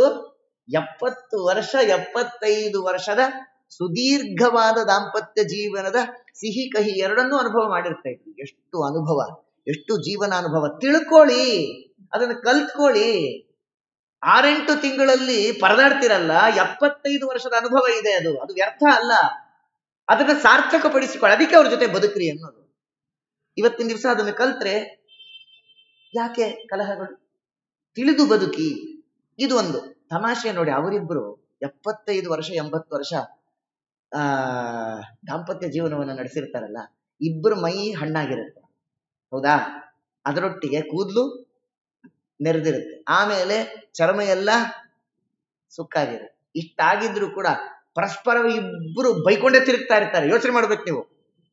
ಇಬ್ರು ಪರಸ್ಪರವಾಗಿ ಬೈಕೊಂಡೇ ತಿರುಗ್ತಾ ಇರ್ತಾರೆ. ಆದ್ರೂ ಕೂಡ ಅನ್ಯೋನ್ಯವಾಗಿ ಪ್ರೀತಿ ವಿಶ್ವಾಸ ಇದ್ದಿರ್ತಾರೆ. ಮೇಲೆ ನೋಟಕ್ಕೆ ಈ ಕಲಹ ಎಲ್ಲರಲ್ಲೂ ಇದ್ದದ್ದೇ. ಆದರೆ ಯಾಕೆ ಇದು ಅರ್ಥ ಆಗ್ತಾ ಇಲ್ಲ ನಮ್ಮ ಸಮಾಜದವರಿಗೆ? ಇಷ್ಟೆಲ್ಲ ಸೂಕ್ಷ್ಮ ವಿಚಾರಗಳನ್ನ ತಿಳಿಸಬೇಕು ಅನ್ನೋ ಕಾತುರ ನಮ್ಮಲ್ಲಿ. ಆದರೆ ಶಾಸ್ತ್ರಕಾರ ಇವೆಲ್ಲ ತಿಳಿಸಿಕೊಟ್ಟಿದ್ದಾರೆ. ಇನ್ನಾದರೂ ಅವರಿಗೆ ದೇವರು ಮನಸ್ಸು ಕೊಡಲಿ. ಈ ರೀತಿಯಾಗಿರತಕ್ಕಂಥ ಅಕೃತ್ಯಗಳನ್ನು ಎಂದೂ ಜೀವನದಲ್ಲಿ ಮಾಡಿಕೊಳ್ಳದಂತೆ ಭಗವಂತ ಅನುಗ್ರಹಿಸಲಿ ಅನ್ನೋದೇ ರುಕ್ಮಿಣಿ ಮತ್ತು ಕೃಷ್ಣನ ಈ ವಿವಾಹ ಕೈಂಕರ್ಯದಲ್ಲಿ ನಾವು ತಿಳಿತಕ್ಕಂಥ ಅಂಶ. ನೋಡಿ, ಕಥೆ ನಮಗೆ ಗೊತ್ತಿಲ್ಲ ಅಂತಲ್ಲ, ಕಥೆಯಲ್ಲಿರತಕ್ಕಂತಹ ಜೀವನದ ಮೌಲ್ಯಗಳನ್ನ ಜೀವನದಲ್ಲಿ ಅಳವಡಿಸಿಕೊಳ್ಳುವಂತಹ ಪ್ರಯತ್ನ ನಮ್ಮದಾಗಬೇಕು. ಆಗ ಸಾರ್ಥಕ. ಎರಡನೇದ್ದು ತುಂಬಾ ಇದೆ ಕಂಡೀಷನ್ಸ್, ಅಷ್ಟೆಲ್ಲ ಹೇಳಿಕ್ ಹೋಗಲಿ. ನೀನು ಇನ್ನೊಂದು ಹೇಳ್ತೇನೆ. ಏನು, ಈ ಮದುವೆಯಲ್ಲಿ ದೊಡ್ಡ ಗಲಾಟೆ ಯಾವ್ದು ಗೊತ್ತಾ? ಈ ಅಕ್ಷತಾರೋಪಣ ಯಾರು ಮಾಡ್ಬೇಕು ಅಂತ. ಓ, ಯಾಕೆ ಹೇಳ್ತೀರಾ? ಪರ ಇಬ್ರು ಅಲ್ಲಿ ಜೋರ್ ಗಲಾಟೆ, ಈ ಕಡೆ ಅವ್ರದ್ದು ಆ ಕಡೆ ಇವ್ರದ್ದು. ಮೊದಲು ಆ ವಧು ಆರೋಪಣೆ ಮಾಡಬೇಕು. ಕನ್ಯಾ ನಿರೀಕ್ಷಣಾ ಸಮಯದಲ್ಲಿ ಮೊದಲು ಅಕ್ಷರ ಆರೋಪಣೆಯನ್ನ ಮಾಡ್ಬೇಕಲ್ಲ, ಯಾರು ಮಾಡ್ಬೇಕು ಅಂತ. ಹುಡುಗಿ ಮಾಡಿದ್ರೋ ಅಥವಾ ಹುಡುಗ ಮಾಡಬೇಕು ಅಂತ ಹೇಳಿ ರುಕ್ಮಿಣಿ ಕಲ್ಯಾಣದಲ್ಲಿ ಸ್ಪಷ್ಟವಾಗಿ ಹೇಳಿದ್ದಾರೆ. ಯಾರು ಮೊದಲು ಆರೋಪಣೆಯನ್ನ ಮಾಡಬೇಕು, ಯಾಕೆ ಮಾಡಬೇಕು ಅಂತ. ಕೇವಲ ಮಾಡಿದ್ದಾಳೆ ಅಂತ ಇಷ್ಟೇ ಹೇಳಲ್ಲ, ಯಾಕೆ ಮಾಡಿದ್ದಾಳೆ ಅಂತ ಕಾರಣವನ್ನು ಕೊಟ್ಟಿದ್ದಾರೆ. ನೋಡಿ, ನಾವು ದೇವರಿಗೆ ಮಂಗಳಾರತಿ ಮಾಡಿದ ಮೇಲೆ ಅಕ್ಷತಾರೋಪಣೆಯನ್ನು ಮಾಡ್ತೇವೆ ಅಲ್ವಾ?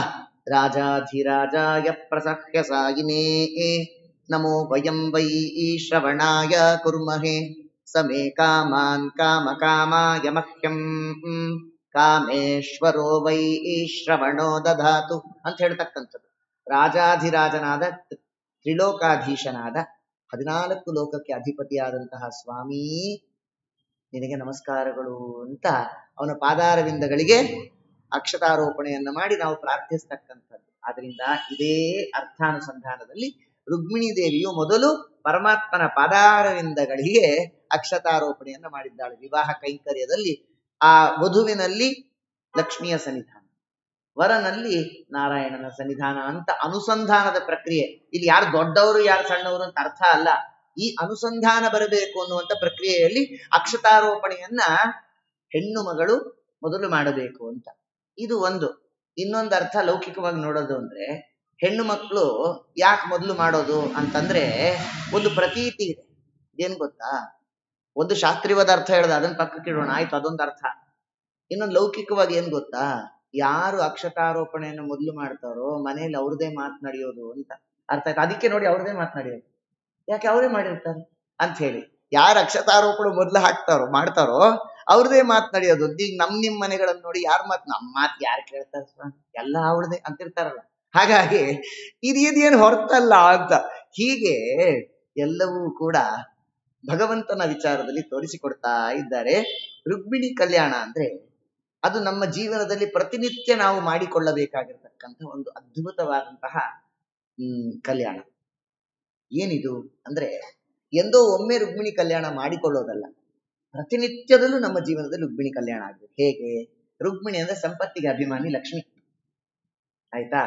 ಈಗ ಆ ಸಂಪತ್ತು ನಮ್ಮಲ್ಲಿ ದೇವರು ಕೊಟ್ಟಾಗ ನಾವು ಅದನ್ನ ಸದ್ವಿನಿಯೋಗ ಮಾಡಬೇಕು. ಅರ್ಥಾತ್ ಆ ಸಂಪತ್ತನ್ನ ದೇವಬ್ರಾಹ್ಮಣರಲ್ಲಿ ವಿನಿಯೋಗ ಮಾಡಿದಾಗ ನಿತ್ಯವೂ ರುಕ್ಮಿಣಿಯನ್ನ ಕೃಷ್ಣನಿಗೆ ಕೊಟ್ಟು ವಿವಾಹ ಮಾಡಿದಂತೆ. ಅದೇ ಸಂಪತ್ತನ್ನ ನಾವು ಸ್ವಾರ್ಥ ಸಾಧನೆಗೆ, ಸ್ವೇಚ್ಛಾಚಾರದ ವಿಷಯ ಭೋಗದ ಜೀವನಕ್ಕೆ ಬಳಸಿಕೊಂಡ್ರೆ ರುಕ್ಮಿಣಿಯನ್ನ ಶಿಶುಪಾಲನಿಗೆ ಕೊಟ್ಟು ವಿವಾಹ ಮಾಡಿದ. ಆದ್ದರಿಂದ ಜರಾಸಂಧಾದಿಗಳು ಯಾವಾಗ್ಲೂ ಹೊಂಚಾಗ್ತಿರ್ತಾರೆ, ಅವರೇ ಅರಿಷಡ್ವರ್ಗಗಳು. ಅವರು ಸದಾ ಹೊಂಚ್ತಾಗ್ತಿರ್ತಾರೆ. ನಮ್ಮಲ್ಲಿರ್ತಕ್ಕಂತಹ ಆ ಅಧ್ಯಾತ್ಮ ಸಂಪತ್ತನ್ನ ಎಂಬಂತಹ ರುಕ್ಮಿಣಿಯನ್ನ ಶಿಶುಪಾಲಾದಿಗಳಿಗೆ ಕೊಟ್ಟು ವಿವಾಹ ಮಾಡಬೇಕು ಅಂತ ನಿರಂತರ ಹೊಂಚಾಗ್ತಿರ್ತಾರೆ. ಆದರೆ ಕೃಷ್ಣನನ್ನ ಪ್ರಾರ್ಥಿಸಿ ಜರಾಸಂಧಾದಿಗಳನ್ನ ವಂಚಿಸಿ ಪರಮಾತ್ಮ ಹೇಗೆ ರುಕ್ಮಿಣಿಯನ್ನ ತಾನು ಪಾಣಿಗ್ರಹಣ ಮಾಡಿಕೊಂಡ ಅದೇ ಕ್ರಮದಲ್ಲಿ ದೇವರು ಕೊಟ್ಟಿರತಕ್ಕಂಥ ಸಂಪತ್ತನ್ನ ದೇವಬ್ರಾಹ್ಮಣರಿಗೆ ವಿನಿಯೋಗ ಮಾಡತಕ್ಕಂಥದ್ದು ನಿಜವಾದ ರುಕ್ಮಿಣಿ ಕಲ್ಯಾಣ. ಈ ಅನುಸಂಧಾನ ನಮ್ಮಲ್ಲಿ ಬಂದಾಗ ಪ್ರತಿನಿತ್ಯವೂ ನಾವು ಜೀವನದಲ್ಲಿ ರುಕ್ಮಿಣಿ ಕಲ್ಯಾಣವನ್ನು ಮಾಡಿಕೊಂಡ ಅಂತ ಹೇಳಿ ನೋಡಿ. ಆ ಕಾಲದಲ್ಲಿ ಪಾಪ ಪುರೋಹಿತರು ಹೇಳ್ತಾ ಇರ್ತಾರೆ ಏನಂತ? ಸುಲಗ್ನ ಸಾವಧಾನ, ಸುಮುಹೂರ್ತೆ ಸಾವಧಾನ, ಶ್ರೀ ಲಕ್ಷ್ಮೀನಾರಾಯಣ ಧ್ಯಾನೇ ಸಾವಧಾನ. ಅಂದ್ರೆ ಏನು? ಯಜಮಾನ್ರಿಗೆಲ್ಲ ಒಂದು ಕಿವಿ ಮಾತು ಅಂತ. ಏನ್ ಗೊತ್ತಾ? ಇನ್ ಮುಂದೆ ನಿನ್ ಜೀವನದಲ್ಲಿ ಎಲ್ಲಾ ಮುಗಿದೋಯ್ತಪ್ಪ, ನೀನ್ ಹೇಗಿರ್ಬೇಕು? ನೀನು ನೋಡು, ಲಗ್ನ ಹತ್ರಕ್ಕೆ ಬಂತು, ಇನ್ಮೇಲಿಂದ ನೀನು ಸಾವಧಾನ, ನಿನ್ ಮುಹೂರ್ತ ಹತ್ರ ಬಂತು, ಸಾವಧಾನ. ಇನ್ನೀ ಏನ್ ಮಾಡ್ಕೊಂಡಿರ್ಬೇಕು ಜೀವನದಲ್ಲಿ? ದೇವರ ಧ್ಯಾನ ಮಾಡ್ಕೊಂಡು ತಣ್ಣಗಿರ್ಬೇಕು ಅಷ್ಟೇ ಅಂತ ಅರ್ಥ. ಸೂಕ್ಷ್ಮವಾಗಿ ಗೊತ್ತಿಲ್ಲ, ಎಷ್ಟು ದಿನ ಕೇಳ್ತಾನೆ ಇದೀವಿ ನಾವು, ಎಲ್ಲ ಹೇಳೋದೆ, ಅದ್ರ ಅಭಿಪ್ರಾಯ ಇದು. ಈಗ ಅರ್ಥ ಇಬ್ಬರನ್ನು ಯಮದೇವರ ಆಮೇಲೆ ಕುಂಭಿಪಾಕದಲ್ಲಿ ರುಬ್ತಾರಷ್ಟೇ. ಇದು ಕೇವಲ ನಾವು ಆ ಎಚ್ಚರಿಕೆ ಕೊಡ್ತಾ ಇರತಕ್ಕಂಥದ್ದು. ಇಬ್ಬರಿಗೂ ವಿಶೇಷವಾದಂತಹ ಒಂದು ಚಿಂತನೆ ಇದು, ವಧುವರರಿಗಿಬ್ಬರಿಗೂ. ಅಂದ್ರೆ ಏನು? ಇನ್ನು ಜೀವನದಲ್ಲಿ ನೀವು ಹಿಂದೆ ಬಾಲ್ಯಾವಸ್ಥೆಯಲ್ಲಿ ಆಟಪಾಠಗಳಲ್ಲಿ ಕಳೆದಂತೆ ಕಳೆಯುವುದಲ್ಲ, ಸಾವಧಾನ, ಎಚ್ಚರಿಕೆ. ಯಾಕೆ? ಆ ಗಾರ್ಹಸ್ಥ್ಯ ಜೀವನದ ಒಂದು ಜವಾಬ್ದಾರಿಯನ್ನ ನೀವು ಹೊಂದುತ್ತಾ ಇದ್ದೀರಿ. ಆ ವಿಷಯದಲ್ಲಿ ಜಾಗರೂಕರಾಗಿರಿ, ಎಚ್ಚರಿಕೆ. ಇನ್ ಹೇಗೋ ಕಳೆಯೋದಲ್ಲ ಜೀವನವನ್ನ. ನೀವು ಅತಿಥಿ ಅಭ್ಯಾಗತರ ಸೇವಾ, ಹಾಗೆ ಯತಿಗಳ ಭಿಕ್ಷಾ, ಬ್ರಹ್ಮಚಾರಿಗಳ ವಿಶೇಷ ಆ ಸೇವೆಯನ್ನ ಮಾಡತಕ್ಕಂತಹ ಜವಾಬ್ದಾರಿ ಇದೆ. ಪ್ರತಿನಿತ್ಯ ಪಂಚಯಜ್ಞ ಮೊದಲಾಗಿರತಕ್ಕಂತಹ ಆ ಪಾಠ ಪ್ರವಚನ, ಅಧ್ಯಯನ, ಅಧ್ಯಾಪನ, ಯಜನ, ಯಾಜನ, ಅತಿಥಿ ಅಭ್ಯಾಗತರ ಸೇವಾ, ದೇವಪೂಜಾ ಇವೆಲ್ಲ ಮಾಡ್ತಕ್ಕಂಥ ಹೊಣೆಗಾರಿಕೆ ಇದೆ ನಿಮಗೆ. ವಧುವರರಿಬ್ಬರು ಸಾವಧಾನ, ಎಚ್ಚರಿಕೆ. ಆ ಮುಹೂರ್ತ ಹತ್ತಿರವಾಗ್ತಾ ಇದೆ, ಸನ್ನಿಹಿತವಾಗ್ತಿದೆ, ಎಚ್ಚರಿಕೆ. ನೀವಿಬ್ಬರು ಇನ್ನು ಜೀವನವನ್ನು ಹೇಗೆ ನಡೆಸಬೇಕು? ಲಕ್ಷ್ಮೀನಾರಾಯಣ ಧ್ಯಾನ ವಿಷಯೇ ಸಾವಧಾನ, ಇದು ಅದರ ಅರ್ಥ. ಹಾಗಾಗಿ ಅದ್ಭುತವಾದಂತಹ ರೀತಿಯಲ್ಲಿ ರುಕ್ಮಿಣಿ ಕಲ್ಯಾಣವನ್ನ ನಾವು ನಿತ್ಯ ಚಿಂತಿಸಬೇಕು ಅಂತ ಇವೆಲ್ಲ ಕೇಳಬೇಕಪ್ಪ. ನಾನು ಅದೇ ಹೇಳ್ತಾ ಇದ್ದೀನಿ, ಬಹಳ ಬೇಸರದಿಂದ ಹೇಳ್ತೀನಿ. ಇದನ್ನೆಲ್ಲ ನಾವು ಜೀವನದಲ್ಲಿ ಅಳವಡಿಸಿಕೊಂಡ್ರೆ ಎಂಥ ಜೀವನ ಇದು. ನಮ್ಮ ಪ್ರಾಚೀನರು ಹೀಗೆ ಜೀವನವನ್ನು ನಡೆಸಿದ್ದಾರೆ. ಯಾಕೆ? ಅವರು ನಡೆಸಿದ ಜೀವನ ಅತ್ಯಂತ ಶಾಸ್ತ್ರೀಯ ಜೀವನ, ಶಾಸ್ತ್ರದಿಂದ ಹೊರತಾದ ಜೀವನ ಅಲ್ಲ. ಅವರು ಅತ್ಯಂತ ಶಾಸ್ತ್ರೀಯ ಒಂದು ಪರಿಪಕ್ವವಾಗಿರತಕ್ಕಂತಹ ಜೀವನವನ್ನ ನಡೆಸಿದ್ದಾರೆ. ಆದರೆ ಇವತ್ತಿನ ಸಮಾಜದಲ್ಲಿ ಇವೆಲ್ಲವೂ ಬಹಿರ್ಭೂತವಾಗ್ತಾ ಇದೆ. ಹಾಗಾಗಿ ಈ ಅವಸ್ಥೆಗೆ ಅವರೆಲ್ಲರೂ ಬಂದು ಇಳಿಯುವಂತಹ ಒಂದು ಶೋಚನೀಯ ಪರಿಸ್ಥಿತಿ ಆಗಿದೆ. ಇರಲಿ. ಆದ್ದರಿಂದ ಮುಂದೆ ರುಕ್ಮಿಣಿಯನ್ನ ಪರಮಾತ್ಮ ತಾನು ಪಾಣಿಗ್ರಹಣ ಮಾಡಿಕೊಳ್ತಾ ಇದ್ದಾನೆ.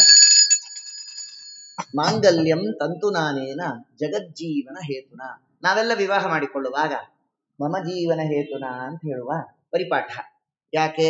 ಗುರು ಹಿರಿಯರ ಕೈಯಲ್ಲಿ ಮಂತ್ರಾಕ್ಷತೆಯನ್ನ ಕೊಟ್ಟು ಆಶೀರ್ವಾದವನ್ನ ಅಪೇಕ್ಷಿಸ್ತಕ್ಕಂಥದ್ದು. ನೀವೆಲ್ಲ ಗುರು ಹಿರಿಯರು ನಮಗೆ ನಮ್ಮ ದಾಂಪತ್ಯ ಜೀವನ ಸುಖಕರವಾಗಿರ್ಲಿ ಅಂತ ಹೇಳಿ ಆಶೀರ್ವದಿಸಿ. ಆದರೆ ಇವರಿಬ್ಬರು, ರುಕ್ಮಿಣಿ ಕೃಷ್ಣರು ಸಾಕ್ಷಾತ್ ಲಕ್ಷ್ಮೀನಾರಾಯಣರ ಸ್ವರೂಪ. ಅದರಿಂದ ಅವರು ಜಗತ್ತಿಗೆ ಆಶೀರ್ವಾದ ಪಡೆದರೆ ಹೊರತು ಆಶೀರ್ವಾದ ಮಾಡಿಸಿಕೊಳ್ಳುವಂಥವರಲ್ಲ. ಆದ್ದರಿಂದ ಅವರು ಜಗತ್ತಿಗೆ ಮಂಗಳವಾಗಲಿ ಅಂತ ತಾವು ವಿವಾಹವನ್ನ ಹೀಗೆ ಕೈಗೊಳ್ತಾ ಇದ್ದಾರೆ. ಅದಕ್ಕೆ ಜಗಜ್ಜೀವನ ಹೇತುನ, ಜಗತ್ತಿಗೆ ಮಂಗಳವಾಗಲಿ ಅಂತ ತಾವು ಹೀಗೆ ನಿತ್ಯ ದಂಪತಿಗಳಾದರೂ ಕೂಡ ವಿವಾಹವನ್ನ ನಮಗೋಸ್ಕರವಾಗಿ ಮಾಡಿಕೊಳ್ತಾ ಇದ್ದಾರೆ ಅಂತ ಎಚ್ಚರಿಕೆಯನ್ನ, ಈ ಚಿಂತನೆಯನ್ನ ಜ್ಞಾನಿಗಳು ಕೊಡ್ತಾ ಇದ್ದಾರೆ. ಅದಾದ ಮೇಲೆ ಈ ರುಕ್ಮಿಣಿ ಕಡೆಯವರೆಲ್ಲ ಪಾಪ ಕಣ್ಣೀರ್ ಹಾಕ್ತಾ ಇದ್ದಾರೆ. ಆಯ್ತಾ? ಕೃಷ್ಣ ನೋಡ್ದ, ಓಹೋ ಇಷ್ಟೋ ತನಕ ಎಲ್ಲ ಸಂಭ್ರಮದ ಮಾತು, ಸಂಭ್ರಮದ ವಾತಾವರಣ, ಈಗ ಅಳೋ ಕಾರ್ಯಕ್ರಮ ಅಂತ ತಾನೂ ಕಣ್ಣಲ್ಲಿ ನೀರು ಹಾಕ್ಬಿಟ್ಟ. ಅಲ್ಲೋ ನೀ ಯಾಕೆ ಅಳ್ತೀಯ ಅಂತಂದ್ರೆ ಅದಕ್ಕೆ ಕಾರಣ ಹೇಳ್ತಾನೆ. ಯಾಕೆಂದ್ರೆ ಸುಭದ್ರ ಇದ್ಲಲ್ಲ, ಅವಳನ್ನ ವಿವಾಹ ಮಾಡ್ಕೊಡ್ಬೇಕಾದ್ರೆ ಅದು ನೆನಪಿಗೆ ಬಂತಲ್ಲ, ಶ್ರೀನಿವಾಸ ಕಲ್ಯಾಣದಲ್ಲಿ ನಾವು ಕಂಡಂತೆ ಅದೇ ರೀತಿಯಲ್ಲಿ ಅಂತ ಭಾವಿಸಬೇಕು. ವಸ್ತುತಸ್ತು ಪರಮಾತ್ಮ ಜಗತ್ತಿನಲ್ಲಿ ತೋರಿಸಿಕೊಡ್ತಾ ಇದ್ದಾನೆ ವಿವಾಹದ ನಿಜವಾದ ಅರ್ಥ ಏನು ಅಂತ. ಹೀಗೆ ನಾವು ಕೂಡ ಆ ಕೃಷ್ಣ ರುಕ್ಮಿಣಿಯರ ಕಲ್ಯಾಣವನ್ನ ನಮ್ಮ ಜೀವನದಲ್ಲಿ ಪ್ರತಿನಿತ್ಯ ಮಾಡಿಕೊಳ್ಳುವಂತೆ ಆಗಲಿ ಅಂತ ಕೃಷ್ಣ ರುಕ್ಮಿಣಿಯರನ್ನ ನಾವು ಭಕ್ತಿಯಿಂದ ಪ್ರಾರ್ಥಿಸಿ, ಮುಂದೆ ಪರಮಾತ್ಮ ದೊಡ್ಡ ದೊಡ್ಡ ಕಥೆಗಳು ಅದನ್ನೆಲ್ಲ ಸಂಕ್ಷೇಪಗೊಳಿಸಿ ಸತ್ಯಭಾಮ ದೇವಿಯನ್ನ ಕೇವಲ ಸಮಂತಕ ಮಣಿಯನ್ನು ನೆಪವಾಗಿಟ್ಟುಕೊಂಡು ವಿವಾಹ ಮಾಡಿಕೊಂಡ. ತತ್ಪೂರ್ವದಲ್ಲಿ ಜಾಂಬವತಿಯನ್ನ ವಿವಾಹ ಮಾಡಿಕೊಂಡ. ಅನಂತರದಲ್ಲಿ ನೋಡಿ, ಈ ಜರಾಸಂಧಾದಿಗಳ ಸಂಹಾರ ಆಗಬೇಕು. ಭೀಮಸೇನ ದೇವರಿಗೆ ವಾಯು ಪದವಿ, ಅಲ್ಲಿಂದ ಬ್ರಹ್ಮ ಪದವಿ ಅವರಿಗೆ ದೊರಕಬೇಕು. ಅದಕ್ಕೆ ಜರಾಸಂಧನನ್ನ ಸಂಹಾರ ಮಾಡಿದರೆ ವಿಶೇಷ ಪುಣ್ಯ ಪ್ರಾಪ್ತಿ ವಾಯುದೇವರಿಗೆ. ಆ ವಾಯುದೇವರ ಅವತಾರಿಯಾದ ಭೀಮಸೇನ ದೇವರಿಂದ ಪರಮಾತ್ಮ ಜರಾಸಂಧನ ಒಂದು ಸಂಹಾರವನ್ನ ಮಾಡಿಸಿ ಅವರನ್ನ ಬ್ರಹ್ಮ ಪದವಿಗೆ ಯೋಗ್ಯರನ್ನಾಗಿ ಮಾಡ್ತಾ ಇದ್ದಾನೆ. 22,800 ಮಂದಿ ರಾಜಕುಮಾರರನ್ನ ಬಂಧನ ಮಾಡಿಟ್ಟಿದ್ದ ಜರಾಸಂಧ. ಅವನು ಮಹಾ ದೈತ್ಯ, ಅಂತಹ ದುಷ್ಟ. ಇನ್ನು ಹೆಣ್ಣು ಮಕ್ಕಳನ್ನ, ಅವನಲ್ಲೂ ನೋಡಿ 2 ಒಳ್ಳೆ ಗುಣ ಇತ್ತು ಅನ್ನೋದಕ್ಕೆ. ಅವನು ಬ್ರಾಹ್ಮಣರಲ್ಲಿ ವಿಶ್ವಾಸಿಯಾಗಿದ್ದ. ಹೆಣ್ಣು ಮಕ್ಕಳನ್ನ ಅವನು ಎಂದೂ ಕೂಡ ಹಿಂಸಿಸ್ತಿರ್ಲಿಲ್ಲ. ಅದಕ್ಕೋಸ್ಕರ ಈಗೇನೋ ರಾಜಕುಮಾರನ್ನ ತನ್ನ ಬಂಧನದಲ್ಲಿ ಇರಿಸಿದ. ಈ ಹೆಣ್ಣು ಮಕ್ಕಳು ರಾಜಕುಮಾರಿಯರು ವಿವಾಹ ಮಾಡ್ಕೊಂಡ್ರೆ ಪುನಃ ನನಗೆ ತೊಂದರೆ ಮಾಡ್ತಾರಲ್ಲ, ನಾನು ಈಗ ರಾಜಕುಮಾರನ ಬಂಧನ ಮಾಡಿದ್ಯಾಕೆ? ನಾನು ಜಗತ್ಪತಿ ಆಗ್ಬೇಕು, ಯಾರೂ ನನ್ನನ್ನ ಸೋಲಿಸುವವರಿರಬಾರದು ಅಂತ ಹೇಳಿ ಸಮಸ್ತ ರಾಜಕುಮಾರರನ್ನು ತನ್ನ ವಶದಲ್ಲಿ ಇರಿಸಿಕೊಂಡಿದ್ದ. ಮುಂದೆ ತಾನು ರುದ್ರದೇವತಾಕವಾದಂತ ಯಾಗ ಮಾಡುವಾಗ ನರಬಲಿ ಕೊಡೋದಕ್ಕೆ ಅಂತ ಇಟ್ಕೊಂಡಿದ್ದ. 22,800 ಜನ, ಅವರೆಲ್ಲರನ್ನೂ ರುದ್ರದೇವರ ಕುರಿತಾಗಿ ಅವರ ಪ್ರೀತ್ಯರ್ಥವಾಗಿ ಮಾಡುವಂತಹ ಯಾಗಕ್ಕೆ ಇವರನ್ನೆಲ್ಲ ಸಮರ್ಪಣೆ ಮಾಡಬೇಕು ಅಂತ ಕಾದಿದ್ದ. ಕೃಷ್ಣ ಭೀಮಸೇನ ದೇವರ ಮೂಲಕವಾಗಿ ಅವರೆಲ್ಲರನ್ನು ಸಂಹರಿಸಿ 22,800 ಮಂದಿ ರಾಜಕುಮಾರರನ್ನೆಲ್ಲ ವಿಮೋಚನೆಗೊಳಿಸಿದ್ದಾನೆ ಪರಮಾತ್ಮ. ಅನಂತರದಲ್ಲಿ ತಾನು ಸತ್ಯಭಾಮಾದೇವಿಯನ್ನ ಕೂಡಿಕೊಂಡು ಈ ನರಕಾಸುರನ ಸಂಹಾರವನ್ನ ಮಾಡಿಸ್ತಾ ಇದ್ದಾನೆ. ನೋಡಿ, ಅಲ್ಲಿ ಬ್ರಹ್ಮಾಸ್ತ್ರವನ್ನ ಪ್ರಯೋಗ ಮಾಡಿಬಿಟ್ಟ ನರಕಾಸುರ. ತಾನೇನ್ ಮಾಡಿದ? ಮೂರ್ಛಿತನಾದವನಂತೆ ನಟಿಸಿದ. ಸ್ತ್ರೀ ಶಕ್ತಿಯನ್ನ ಜಗತ್ತಿಗೆ ತೋರಿಸಿಕೊಡಬೇಕು ಅಂತ ಸತ್ಯಭಾಮಾದೇವಿಯ ಮುಖಾಂತರವಾಗಿ ನರಕಾಸುರನ ಸಂಹಾರವನ್ನ ಪರಮಾತ್ಮ ಮಾಡ್ತಾ ಇದ್ದಾನೆ. ಅಲ್ಲಿ ಅನೇಕ ತತ್ವ ವಿಚಾರಗಳನ್ನ ತಿಳಿಸ್ತಾರೆ. ಏನು ಅಂದ್ರೆ, ಜಗತ್ತಿನಲ್ಲಿ ಪರಮಾತ್ಮ ತಾನು ಜರಾಸಂಧನ ಸಂಹಾರ ಮಾಡಿದ. ಇನ್ನು 16,100 ಮಂದಿ ಮಕ್ಕಳು, ಹೆಣ್ಣು ಮಕ್ಕಳು, ಅವರೆಲ್ಲ ನಿರ್ಗತಿಕರಾದರು. ಕೃಷ್ಣ ನಮ್ಮ ಬದುಕೇ ಮುಗಿದು ಹೋಯ್ತು ಅಂತ ಅಂದ್ಕೊಂಡಿದ್ವಿ. ಯಾಕೆ ಅಂದ್ರೆ ಈ ನರಕಾಸುರ ಮಹಾದುಷ್ಟ. ಇವನು ನಮ್ಮ ಜೀವನದ ಅಂತ್ಯವನ್ನ ಇಲ್ಲಿಗೆ ನಮಗೆ ದರ್ಶನ ಮಾಡಿಸ್ತಾನೆ. ನಮ್ಮ ಜೀವನದ ಅಂತ್ಯ ಇಲ್ಲೇ ಕಾಣ್ತೇವೆ ಅನ್ಕೊಂಡಿದ್ವಿ. ಆದ್ರೆ ಈಗ ಒಂದು ಹೊಸ ಚೈತನ್ಯ ನಿನ್ನಿಂದ ಬಂತು ಸ್ವಾಮಿ ಅಂತ ಇದ್ದಾರೆ. ಆದ್ರೂ ನಮಗೆ ನಮ್ಮ ಸ್ಥಾನಗಳಿಗೆ, ಸ್ವಸ್ಥಾನಗಳಿಗೆ ಹೋಗ್ಲಿಕ್ಕೆ ಮನಸ್ಸಿಲ್ಲ. ಯಾಕೆ ಅಂದ್ರೆ ನಾವೆಲ್ಲರೂ ಕೂಡ ಈಗ ಸಮಾಜದಲ್ಲಿ ನಿಂದಿತರಾಗಿದ್ದೇವೆ. ನರಕಾಸುರನ ಈ ಬಂಧನದಲ್ಲಿದ್ದ ನಮ್ಮನ್ನ ಸಾಮಾಜಿಕವಾಗಿ ಎಲ್ಲರೂ ಕೂಡ ತುಚ್ಛವಾಗಿ ಕಾಣ್ತಾರೆ. ಕೃಷ್ಣ ಏನ್ ಮಾಡಬೇಕು? ಅದಕ್ಕೆ ಕೃಷ್ಣ ಹೇಳ್ದ, ನೀವ್ಯಾರೂ ಕೂಡ ಇನ್ನು ವ್ಯಥೆ ಪಡುವ ಅಗತ್ಯ ಇಲ್ಲ. ನೀವೆಲ್ಲರೂ ಇನ್ನ ಕೃಷ್ಣನ ಪತ್ನಿಯರು ಎಂಬಂತಹ ಬಿರುದನ್ನ ಪಡೆದು ಸಂತೋಷದಿಂದ ಬದುಕಿ ಅಂತ 16,100 ಜನಕ್ಕೂ ತಾನು ವಿಶೇಷವಾದಂತಹ ಜೀವನವನ್ನ ಕಲ್ಪಿಸಿಕೊಟ್ಟಂತಹ ಪರಮಾತ್ಮನ ಬಗ್ಗೆ ತುಚ್ಛವಾದ ಮಾತಾಡ್ತಾರಲ್ಲ, ಏನಂದ್ರೆ ಪರಮಾತ್ಮ ಸಾಮಾನ್ಯ ಕಾಮುಕರಂತೆ ಅವರನ್ನ ಬಯಸಿ ವಿವಾಹ ಮಾಡಿದ್ದಲ್ಲ, ಆ ಎಲ್ಲ ಹೆಣ್ಣು ಮಕ್ಕಳಿಗೂ ವಿಶೇಷವಾದಂತಹ ಸ್ಥಾನಮಾನಗಳನ್ನ ಕಲ್ಪಿಸಿಕೊಟ್ಟ ಪರಮಾತ್ಮ. ಇದು ಕೃಷ್ಣನ ಉದಾರವಾದಂತಹ ಚರಿತ್ರೆ. ನಮ್ಮಲ್ಲಿ ಇದರ ಬಗ್ಗೆ ತಿಳಿಯದೆ ಇವತ್ತಿಗೂ ಕೃಷ್ಣನ ಬಗ್ಗೆ ಅನೇಕ ಅಬದ್ಧವಾದಂತಹ ಅಪಹಾಸ್ಯದ ಮಾತುಗಳನ್ನ ಆಡೋದನ್ನ ಕೇಳ್ತೇವೆ. ಇದು ಸರ್ವಥಾ ಸ್ತುತ್ಯವಲ್ಲ ಅಂತ ಹೇಳ್ತಾ ಪರಮಾತ್ಮ ಏನ್ ಮಾಡ್ತಾ ಇದ್ದಾನೆ? ತದನಂತರದಲ್ಲಿ ಅವರೆಲ್ಲರನ್ನೂ ದ್ವಾರಕ್ಕೆ ಕರ್ಕೊಂಡು ಬಂದ. ನೋಡಿ, ಒಬ್ಬೊಬ್ರಲ್ಲೂ 10 ಇನ್ಕಮಿಂಗು, 1 ಔಟ್ ಗೋಯಿಂಗು, ಅಂದ್ರೆ 10 ಗಂಡು 1 ಹೆಣ್ಣು, 16,100 ಜನ ಪತ್ನಿಯರಲ್ಲಿ. ಏನಿದು ಕೃಷ್ಣನ ವ್ಯಾಪಾರ ಅಂದ್ರೆ ದೇವರು ತೋರಿಸ್ಕೊಡ್ತಾ ಇದ್ದಾನೆ. 10, 11, 10 5 ಜ್ಞಾನೇಂದ್ರಿಯ, 5 ಪಂಚೇಂದ್ರಿಯ ಮತ್ತು 1 ಮನಸ್ಸು. ಹೆಣ್ಣು ಮಕ್ಕಳು ಮನಸ್ಸು ಅಂದ್ರೆ ಚಂಚಲವಾದದ್ದು, ಅದಕ್ಕೆ ಹೆಣ್ಣು ನೋಡಿ ಒಂದೇ. 5 ಜ್ಞಾನೇಂದ್ರಿಯ, 5 ಕರ್ಮೇಂದ್ರಿಯ. ಅರ್ಥ ಆಯ್ತಾ? ಅದು ಎಲ್ಲವೂ ನನ್ನ ಅಧೀನ, ನಾನು ಹೃಷಿಕೇಶ ಅಂತ ತೋರಿಸಿಕೊಟ್ಟೆ. ಅರ್ಥ ಆಯ್ತಾ? ಅದಕ್ಕೆ 11 ಮಕ್ಕಳನ್ನ, 10 ಗಂಡು 1 ಹೆಣ್ಣು. ಆಯ್ತಾ? ಕನ್ಯಾದಾನ ಮಾಡಿದ್ರೆ ಮಹಾಫಲ ಇದೆ ಅಂತ ಆ 1 ಕನ್ಯಾದಾನದ ಫಲವನ್ನು ತಾನೂ ಪಡಿಬೇಕು. ಅವನಿಗೆ ವಿಶೇಷ ಬೇಕಾಗಿಲ್ಲ, ಜಗತ್ತಿಗೆ ತೋರಿಸ್ಕೊಡ್ತಾ ಇದ್ದಾನೆ. ಹಾಗಾಗಿ ಹೆಣ್ಣನ್ನ ಪಡೆದಾಗ ನಿನ್ನ ಜೀವನ ಸಾರ್ಥಕ. ಹೆಣ್ಣು ಸಂತಾನ ವಿಶೇಷ ಸಾರ್ಥಕತೆಯನ್ನು ನಿನ್ನ ಜೀವನದಲ್ಲಿ ತಂದುಕೊಡುತ್ತೆ ಅಂತ ತೋರಿಸಿಕೊಡ್ತಾ ಇದ್ದಾನೆ. ಪ್ರಾಯ ಅಲ್ಲ, ಬಹುಪಾಲು ಕೃಷ್ಣನ ಅವತಾರ ಹೆಣ್ಣು ಮಕ್ಕಳ ಕಣ್ಣೀರನ್ನು ಒರೆಸೋದಕ್ಕೋಸ್ಕರವಾಗಿ ಅವತಾರ. ಇದನ್ನು ಬರೆದಿಟ್ಕೊಳ್ಳಿ. ಕೃಷ್ಣನ ಅವತಾರ ಆದದ್ದೇ ಹೆಣ್ಣು ಮಕ್ಕಳ ಕಣ್ಣೀರನ್ನು ಒರೆಸೋದಕ್ಕೆ. ಅದಕ್ಕೆ ಕೃಷ್ಣನ ಅವತಾರ ಅತ್ಯದ್ಭುತವಾದದ್ದು ಅಂತ ತೋರಿಸಿ ಮುಂದೆ ಕುಚೇಲ ಉಪಾಖ್ಯಾನದಲ್ಲಿ ಕಥೆ ನಮಗ್ ಗೊತ್ತು. ನೋಡಿ, ಆ ಕುಚೇಲ ಪಾಪ ಸಾಂದೀಪಿನಿ ಆಚಾರ್ಯರ ಜೊತೆ ಕೃಷ್ಣನೊಟ್ಟಿಗೆ ಗುರುಕುಲದಲ್ಲಿ ವಾಸ ಮಾಡುವಾಗ ಇದ್ರು. ತದನಂತರದಲ್ಲಿ ಕೃಷ್ಣ ದ್ವಾರಕಾಧೀಶನಾದ, ಇವರು ಪಾಪ ಬಡತನ, ಏನ್ ಮಾಡಬೇಕು?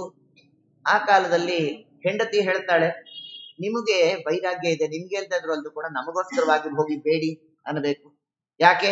ಸ್ಮರತಃ ಪಾದಯುಗಳಂ ಆತ್ಮಾನಮಪಿ ಯಚ್ಛತಿ. ಕೃಷ್ಣನ ಪಾದಾರವಿಂದಗಳನ್ನ ಸ್ಮರಿಸಿದ್ರೆ ಅವನೇನ್ ಕೊಡ್ತಾನೆ ಅಂದ್ರೆ ತನ್ನನ್ನೇ ತಾನು ಕೊಡ್ತಾನೆ. ಮನವನಿತ್ತರೆ ತನ್ನ ನೀವನು ಅಂತ ಹೇಳಿದಾಗ ಇವರು ಬಂದ್ರು ಮಹಾನುಭಾವರು. ಬರ್ತಾ ಇದ್ದಾರೆ. ಅಲ್ಲಿ ಪಾಪ ಎಲ್ಲೋ ಸಣ್ಣ ಗ್ರಾಮದಲ್ಲಿ ಇದ್ದವರು, ದೊಡ್ಡ ಪಟ್ಟಣ ದ್ವಾರಕ, ಅಲ್ಲಿಗೆ ಬಂದಾಗ ಕೃಷ್ಣನ ಮನೆ ಯಾವುದು ಅಂತ ಎಲ್ಲ ಹುಡುಕೊಂಡು ಕೃಷ್ಣನ ಭವನದೊಳಗೆ ಪ್ರವೇಶ ಮಾಡುವಾಗ ದ್ವಾರಪಾಲಕರು ಅಡ್ಡ ತಟ್ಟಿದ್ದಾರೆ. ತಾನು ಕೃಷ್ಣನ ಸ್ನೇಹಿತ ಅಂತ ಹೇಳ್ಕೊಳ್ತಾ ಇದ್ರೆ ಅವ್ರಿಗೆ ವಿಶ್ವಾಸ ಬರ್ತಾ ಇಲ್ಲ. ಸ್ವಲ್ಪಿರಪ್ಪ ಅಂತ ಅಲ್ಲೇ ನಿಲ್ಲಿಸಿ ಹೋಗಿ ಕೃಷ್ಣನಿಗೆ ಕುಚೇಲ ಬಂದಿದ್ದಾನೆ ಸುಧಾಮ ನಿಮ್ಮ ಸ್ನೇಹಿತನೇ ಅಂದ್ರೆ, ನೋಡಿ ಕೃಷ್ಣ ಪತ್ನಿಯೊಟ್ಟಿಗೆ ಏಕಾಂತದಲ್ಲಿದ್ದಾನೆ ರುಕ್ಮಿಣಿ ದೇವಿಯೊಟ್ಟಿಗೆ. ಆ ಏಕಾಂತತೆಯನ್ನ ತೊರೆದು ಬಂದ ದೇವರು ತನ್ನ ಭಕ್ತನನ್ನು ಉದ್ಧಾರ ಮಾಡಬೇಕು ಅಂತ. ಇದು ದೇವರ ಕಾಚರ. ಬಂದು ತಾನೇ ಬಿಗಿದಪ್ಪಿ ತಾನೇ ಕರ್ಕೊಂಡು ಹೋಗ್ತಾ ಇದ್ದ. ಕರ್ಕೊಂಡು ಹೋಗಿ ಆ ರತ್ನ ಸಿಂಹಾಸನದ ಮೇಲೆ ಮಂಚದ ಮೇಲೆ ಕೂಡಿಸಿದ. ಪಾಪ ಇವರು ಎಲ್ಲಿ ಕಾಣ್ಬೇಕು, ನಿರ್ಗತಿಕ ಬ್ರಾಹ್ಮಣ ಪಾಪ ಬಂದಿದ್ದಾರೆ. ಆಮೇಲೆ ಉಭಯ ಕುಶಲೋಪರಿ ಎಲ್ಲ ಮಾತಾಡುತ್ತ, ಏನೋ ಕುಚೇಲ ಚೆನ್ನಾಗಿದ್ದೀಯನು, ನಿನ್ನ ಅನುಗ್ರಹ ಸ್ವಾಮಿ, ಎಲ್ಲ ಸೌಖ್ಯ, ಎಷ್ಟು ಮಕ್ಕಳು ನಿನಗೆ ಅಂತ ಕೇಳ್ಬಪ್ಪ. ಇವ್ರಿಗೆ ತುಂಬಾ ಸಂಕೋಚ. ಎಷ್ಟು ಮಕ್ಕಳು? ಜಾಸ್ತಿ ಏನಿಲ್ಲ ಸ್ವಾಮಿ, 1 ಡಜನ್ ಅಂದ್ರು. ಆದ್ರಿಂದಾಗಿ ಹೀಗೆ ಪಾಪ ಸಂಕೋಚ ಅಂತ ಹೇಳಿದಾಗ ಪರಮಾತ್ಮ ಉಡಲಿಕ್ಕೆ ಪೀತಾಂಬರವನ್ನ ಕೊಟ್ಟ. ಎಲ್ಲಿ ಕಾಣ್ಬೇಕು ಪಾಪ, ಹರಕಲ್ ವಸ್ತ್ರ ಸುತ್ಕೊಂಡು ಬಂದಿದ್ದಾರೆ ಗಂಟಿಕ್ಕೊಂಡು. ಪೀತಾಂಬರ ಹುಟ್ರು, ಪುಷ್ಕಳವಾದಂತಹ ಷಡ್ರಸನ್ನ ಪರಮಾತ್ಮ ಉಣಿಸಿದ. ನೋಡಿ, ಅನ್ನ ಉಣುವಾಗ ತಂದ ಅಮೃತವಾಣಿ, ಅಮೃತ ಅನ್ನ, ಪರಮಾತ್ಮನ ಕೈಯಿಂದ ಉಣುವ ಭಾಗ್ಯ ಅಮೃತ ಅನ್ನ, ಮತ್ತೆ ಪರಮಾತ್ಮನ ಅಮೃತವಾಣಿ ಜೊತೆಗೆ ಆನಂದ ಪಡ್ತಾ ಇದ್ದಾರೆ. ಆಮೇಲೆ ಹೀಗೆಲ್ಲ ಮಾತುಕತೆ ಆದ್ಮೇಲೆ ಸ್ವಲ್ಪ ವಿಶ್ರಾಂತಿ ತಗೊಳ್ಳೋ ಬಾ, ಇಲ್ಲೇ ರತ್ನ ಸಿಂಹಾಸನ ಈ ಮಂಚದ ಮೇಲೆ ಮಲಗುಬಾರಪ್ಪ. ಅವರಂದ್ರು ಸಿಕ್ಕಿದ ತಕ್ಷಣ ಹೋಗಿ ಮಲಗಲಿಲ್ಲ. ಅವ್ರೇನ್ ಮಾಡ್ತಾರೆ, ನನಗಿದು ಯಾವುದು ಬೇಡ ಸ್ವಾಮಿ ಅಂತ ಹೇಳಿ ನೆಲದ ಹಾಸಿನ ಮೇಲೆ ತಾವು ಮಲಗಿದಾಗ ಹೌದಾ ಅಂತ ಹೇಳಿ ಕೃಷ್ಣನು ಪಕ್ಕದಲ್ಲೇ ಮಲ್ಕೊಂಬಿಟ್ಟ. ಏನು ದೇವರ ಸಿಂಪ್ಲಿಸಿಟಿ ನೋಡಿ. ಹೂವ ತರುವರ ಮನೆಗೆ ಹುಲ್ಲ ತರುವ ಅವ್ವಲ ಕುಮಿ ನಲ್ಲ ಇವಾಗಿಲ್ಲ ಗರ್ವ. ನಾವು ತಿಳಿಬೇಕು, ಏನು ಇಲ್ಲದೆ ಇಷ್ಟು ಮೆರಿತೀವಲ್ಲ ನಾವು. ಏನಿದೆ ನಮ್ಮ ಹತ್ರ ಮೆರಿಲಿಕ್ಕೆ? ಸಿಂಪಲ್ ಆಗಿರೋದು ಕಲಿಬೇಕು ಜೀವನದಲ್ಲಿ. ಎಷ್ಟು ಸಿಂಪಲ್ ಆಗಿರ್ತೀವೋ ಅಷ್ಟು ಎತ್ತರದ ಜೀವನವನ್ನ ನಡೆಸ್ಲಿಕ್ಕಾಗತ್ತೆ. ಆದ್ರಿಂದ ಕೃಷ್ಣ ತೋರಿಸಿಕೊಟ್ಟ. ಆಯ್ತು, ಎಲ್ಲ ಹೋಗುವಾಗ ನಾನು ಹೋಗಿ ಬರ್ತೇನೆ ಅನ್ನುವಾಗ ನನಗಾಗಿ ಏನು ತರ್ಲಿಲ್ವೇನಪ್ಪ. ಇವ್ರಿಗೆ ಸಂಕೋಚ. ಈ ವೈಭವದ ಜೀವನದ ಮುಂದೆ ಇಷ್ಟೆಲ್ಲ ಅನುಭವಿಸಿ ಕೃಷ್ಣನದ್ದು ಒಪ್ಪಿಡಿ ಅವಲಿಕ್ಕಿ ಕೊಡ್ಲಿಕ್ಕೆ ಮನಸ್ಸು ಬರ್ಲಿಲ್ಲ. ಒಪ್ಪಿಡಿ ಅವಲಕ್ಕಿಯ ತಂದವನಿಗೆ ಒಪ್ಪುವಂತೆ ಕೊಡಲಿಲ್ಲವೇನು, ಸರ್ಪಶಯನ ಶ್ರೀ ಪುರಂದರ ವಿಠಲ ಅಪ್ರಮೇಯ ಕಾಯೋ. ಓ ನಾನೇನ ಮಾಡಿದೆನೋ ರಂಗಯ್ಯ ರಂಗ, ನೀಯನ್ನ ಕಾಯಬೇಕು. ಯಾಕೆ ಇನ್ನೊಬ್ಬರನ್ನ ಬೇಡ್ಬೇಕ? ಬೇಡ, ಬೇಡುವುದೇ ಬೇಡ. ಕಿಮಲಭ್ಯಂ ಭಗವತಿ ಪ್ರಸನ್ನೇ ಶ್ರೀನಿಕೇತನೆ, ಶ್ರೀನಿಕೇತನೆ ಪ್ರಸನ್ನೇ ಸತಿ ಅಲಭ್ಯಂ ಕಿಂ. ಯಾವುದು ಸಿಗದೇ ಇರುವುದು ವಸ್ತು? ದೇವರು ಇವತ್ತು ಅನಂತ ಪದ್ಮನಾಭ ಚತುರ್ಥಿ, ದೇವರು ತನ್ನ ಅನಂತ ಕೈಗಳಿಂದ ಕೊಟ್ರೆ ನಾವು ನಮ್ಮ 2 ಕೈಗಳಿಂದ ಎಷ್ಟು ಬಾಚಿಕೊಳ್ಳಿಕ್ ಸಾಧ್ಯವಪ್ಪ? ಇಷ್ಟು ಅರ್ಥ ಮಾಡ್ಕೊಂಡ್ರೆ ಸಾಕು. ದೇವರು ಕೊಡೋದು, ಕೊಟ್ಟದ್ದನ್ನು ಅನಂತ ಮಡಿ ಮಾಡಿ ಕೊಡುವ ಅಂತ ಅನಂತ ಚತುರ್ದಶಿ ದಿವಸನೇ ಬಂದಿದೆ ಅಂದ್ರೆ ಧನ್ಯರು ನಾವು ನಿಜವಾಗಿ. ನಾವೇನು ಅಪೇಕ್ಷೆ ಪಟ್ಟು ಈ ಚರಿತ್ರೆಯನ್ನು ಹೇಳ್ತಿರೋದಲ್ಲ. ಯಾಕೆ ಬೇಡ್ಬೇಕು ಇನ್ನೊಬ್ಬರನ್ನ? ಒಂದ್ ಅರ್ಥ ಮಾಡ್ಕೋಬೇಕು, ಜೀವನದಲ್ಲಿ 1000 ಜನ, ಕೋಟಿ ಜನ ನಮ್ಮನ್ನ ತುಳಿಯೋರಿರ್ಲಿ, ಉದ್ಧರಿಸುವವನೊಬ್ಬ ಇದ್ದಾನೆ. ಇಷ್ಟು ನೆನಪಿದ್ರೆ ಯಾರಿಗೂ ಹೆದರಬೇಕಾಗಿಲ್ಲ. ಇಡೀ ಸಮಾಜ ನಮ್ಮನ್ನ ತುಳಿಲಿ, ನಾವು ಪ್ರಾಮಾಣಿಕವಾಗಿದ್ರೆ ದೇವರು ಎತ್ತಕ್ ನಮ್ಮನ್ನಿದ್ದಾನೆ. ಇಷ್ಟು ಸಾಕು. ಜೀವನದಲ್ಲಿ ಎಲ್ಲಾ ನಮ್ಮ ವಿರೋಧಿಗಳೇ, ಎಲ್ಲರೂ ನಮ್ಮನ್ನ ತುಳಿಯೋವ್ರೆ. ಅರ್ಥ ಮಾಡ್ಕೊಂಡ್ಬಿಡಿ, ಯಾರು ಉದ್ಧರಿಸೋರಿಲ್ಲ. ಯಾರು ನಾವು ಅತ್ಯಂತ ಆಪ್ತರು ಅಂತ ಅಂದುಕೊಂಡಿರ್ತೇವೆ, ಇವರೇ ನಮಗೆ ಪರಮಶತ್ರುಗಳು. ಬರೆದಿಟ್ಕೋಬೇಕಿದನ್ನ. ಹೀಗೆ ಬರ್ತಾರೆ ನಮಗೆ ತಂದೆ ತಾಯಿಗಳಾಗಿ, ಇನ್ಯಾವುದೋ ರೂಪದಲ್ಲಿ ಗುರುಗಳಾಗಿ, ಹೇಗೋ ಬರ್ತಾರೆ ನಮಗೆ ಜೀವನದಲ್ಲಿ. ನಮ್ಮ ಜೀವನವನ್ನೇ ನಾಶ ಮಾಡಬೇಕು ಅಂತ ಬರ್ತಾರೆ. ಪ್ರಾರಬ್ಧ ಈ ರೂಪದಿಂದ ಬಂದಿರ್ತಾರೆ. ಹಾಗಾಗಿ ಇರ್ಲಿ, ಪರವಾಗಿಲ್ಲ. ಆದರೆ ಇವರ ಮಧ್ಯದಲ್ಲಿ ಪರಮಾತ್ಮ ನಮ್ಮನ್ನ ಉದ್ಧರಿಸುವವನಿದ್ದಾನೆ. ಅಪ್ರಮೇಯ ಕಾಯೋ. ನಾವು ಪ್ರಾಮಾಣಿಕವಾಗಿದ್ದು ಪ್ರಾರ್ಥನೆ ಮಾಡಿದ್ರೆ ಎಂದು ನ ದೇವತೋಷಣಂ ವೃಥ. ಯಾರು ಲೇಬಲ್ ಕೊಡಬೇಕಾಗಿಲ್ಲ, ಯಾರು ಸರ್ಟಿಫೈ ಮಾಡಬೇಕಾಗಿಲ್ಲ ನಿಮ್ಮ ಸಾಧನೆಯನ್ನ. ಅವನು ಸರ್ಟಿಫೈ ಮಾಡೋವನು. ಅಯೋಗ್ಯರು ತಮ್ಮ ಸ್ವರೂಪ ಯೋಗ್ಯತೆಯನ್ನು ತಿಳಿದಿರೋರು ಇನ್ನೊಬ್ಬರು ಸ್ವರೂಪ ಯೋಗ್ಯತೆಯನ್ನು ಅಳಿತಾರೆ. ಮೊದಲು ನಿಮ್ಮ ಸ್ವರೂಪ ಯೋಗ್ಯತೆಯನ್ನು ನೀವು ಅರ್ಥ ಮಾಡಿಕೊಳ್ಳಿ, ಆಮೇಲೆ ಇನ್ನೊಬ್ಬರು ಸ್ವರೂಪ ಯೋಗ್ಯತೆಯನ್ನು ಅಳಿಯೋದಕ್ಕೆ ಹೋಗ್ರಿ. ಆದ್ರಿಂದ ಯಾರ ಯೋಗ್ಯತೆ ಯಾರು ಅಳಿಯುವ ಯೋಗ್ಯತೆ ಯಾರಿಗೂ ಇಲ್ಲ. ಆದ್ದರಿಂದಾಗಿ ಪರಮಾತ್ಮ ಲೇಬಲ್ ಮಾಡೋದು, ಅವನು ಸರ್ಟಿಫೈ ಮಾಡೋದು ನಮ್ಮ ಯೋಗ್ಯತೆ ಏನಿದೆ, ಇವನು ಎಷ್ಟು ಪುಣ್ಯವಂತ ಅಥವಾ ಎಂಥ ಪಾಪಿಷ್ಟ ಅಂತ. ಅದರಿಂದ ಲೋಕದ ಲೇಬಲಿಂಗ್ಗೆ, ಲೋಕದ ಸರ್ಟಿಫಿಕೇಶನ್ಗೆ ಎಂದು ಮನಸ್ಸೇ ಕೊಡಬೇಡಿ. ಪರಮಾತ್ಮ ಕೊಟ್ಟು ಉದ್ಧಾರ ಮಾಡತಕ್ಕಂಥವನು. ನಾವು ಪ್ರಾಮಾಣಿಕರಾಗಿದ್ರೆ ಸಾಕು. ಲೋಕದ ಯಾವ ತುಟ್ಟ ತುದಿಯಲ್ಲಿರ್ಲಿ ಭಗವಂತ ನಮ್ಮನ್ನ ಉದ್ಧಾರ ಮಾಡ್ತಾನೆ. ಈ ಎಚ್ಚರಿಕೆ ನಮಗಿದ್ರೆ ಸಾಕು. ಯಾರಿಗೂ ಹೆದರೋದು ಬೇಡ, ಯಾವುದಕ್ಕೂ ನಾವು ಹಿಂಜರಿಯೋದು ಬೇಡ. ನಮ್ಮ ಪ್ರಾಮಾಣಿಕ ಪ್ರಯತ್ನ ಧರ್ಮ ಮಾರ್ಗದಲ್ಲಿ ನಾವು ನಡೆದ್ರೆ ಯಾವ ಅಯೋಗ್ಯರು ಸರ್ಟಿಫೈ ಮಾಡೋದು ಬೇಕಾಗಿಲ್ಲ ಅನ್ನೋದನ್ನ ಸ್ಪಷ್ಟವಾಗಿ ಕೃಷ್ಣ ಕುಚೇಲನ ಸುಧಾಮನ ಚರಿತ್ರೆಯಲ್ಲಿ ತಿಳಿಸಿಕೊಡ್ತಾ ಇದ್ದಾರೆ. ಅಷ್ಟಾದ ಮೇಲೆ ನೋಡಿ, ಮನೆ ಹತ್ರ ಬರ್ತಾ ಇದ್ದಾರೆ. ಎಲ್ಲಾ ಬದಲಾವಣೆ. ಒಂದು 10 ಮಕ್ಕಳು ಬಂದ್ರು. ಅಪ್ಪ ಅಪ್ಪ ಅಂತ ಬರ್ತಿದ್ದಾರೆ. ಯಾರಪ್ಪ ನಿಮ್ಮಪ್ಪ? ಇವ್ರಿಗೆ ಆಶ್ಚರ್ಯ, ತಮ್ಮ ಮಕ್ಕಳೇ, ಗುರುತೇ ಸಿಗ್ತಾ ಇಲ್ಲ. ಯಾಕೆ ಸಿಗ್ತಾ ಇಲ್ಲ ಅಂದ್ರೆ ಇವರೆಲ್ಲರೂ ಶ್ವೇತ ಪೀತಾಂಬರಧಾರಿಗಳಾಗಿ ಹೋಗಿದ್ದಾರೆ. ಇವರು ಪಾಪ ಹೇಗಿದ್ದವರು? ಬೌದ್ಧಾವತಾರೆ ರಾಮಕ್ಷೇತ್ರ ಅಂತಿದ್ದವರು. ಇವ್ರಿಗೆ ಉಡ್ಲಿಕ್ಕೆ ವಸ್ತ್ರ ಇಲ್ಲ, ಅವ್ರಿಗೆಲ್ಲಿಂತಾರೆ? ದೇವರು ನೋಡಿ ಹೋಗ್ಬೇಕಾದ್ರೆ ವಸ್ತ್ರ ಬಿಚ್ಚಿಟ್ಟು ಹೋಗು ಅಂದ. ತಾವು ಯಾವ ವಸ್ತ್ರ ಹುಟ್ಟಿದ್ರು ಅದೇ ವಸ್ತ್ರ ಉಟ್ಕೊಂಡ್ ಬಂದಿದ್ರು. ಯಾಕೆ?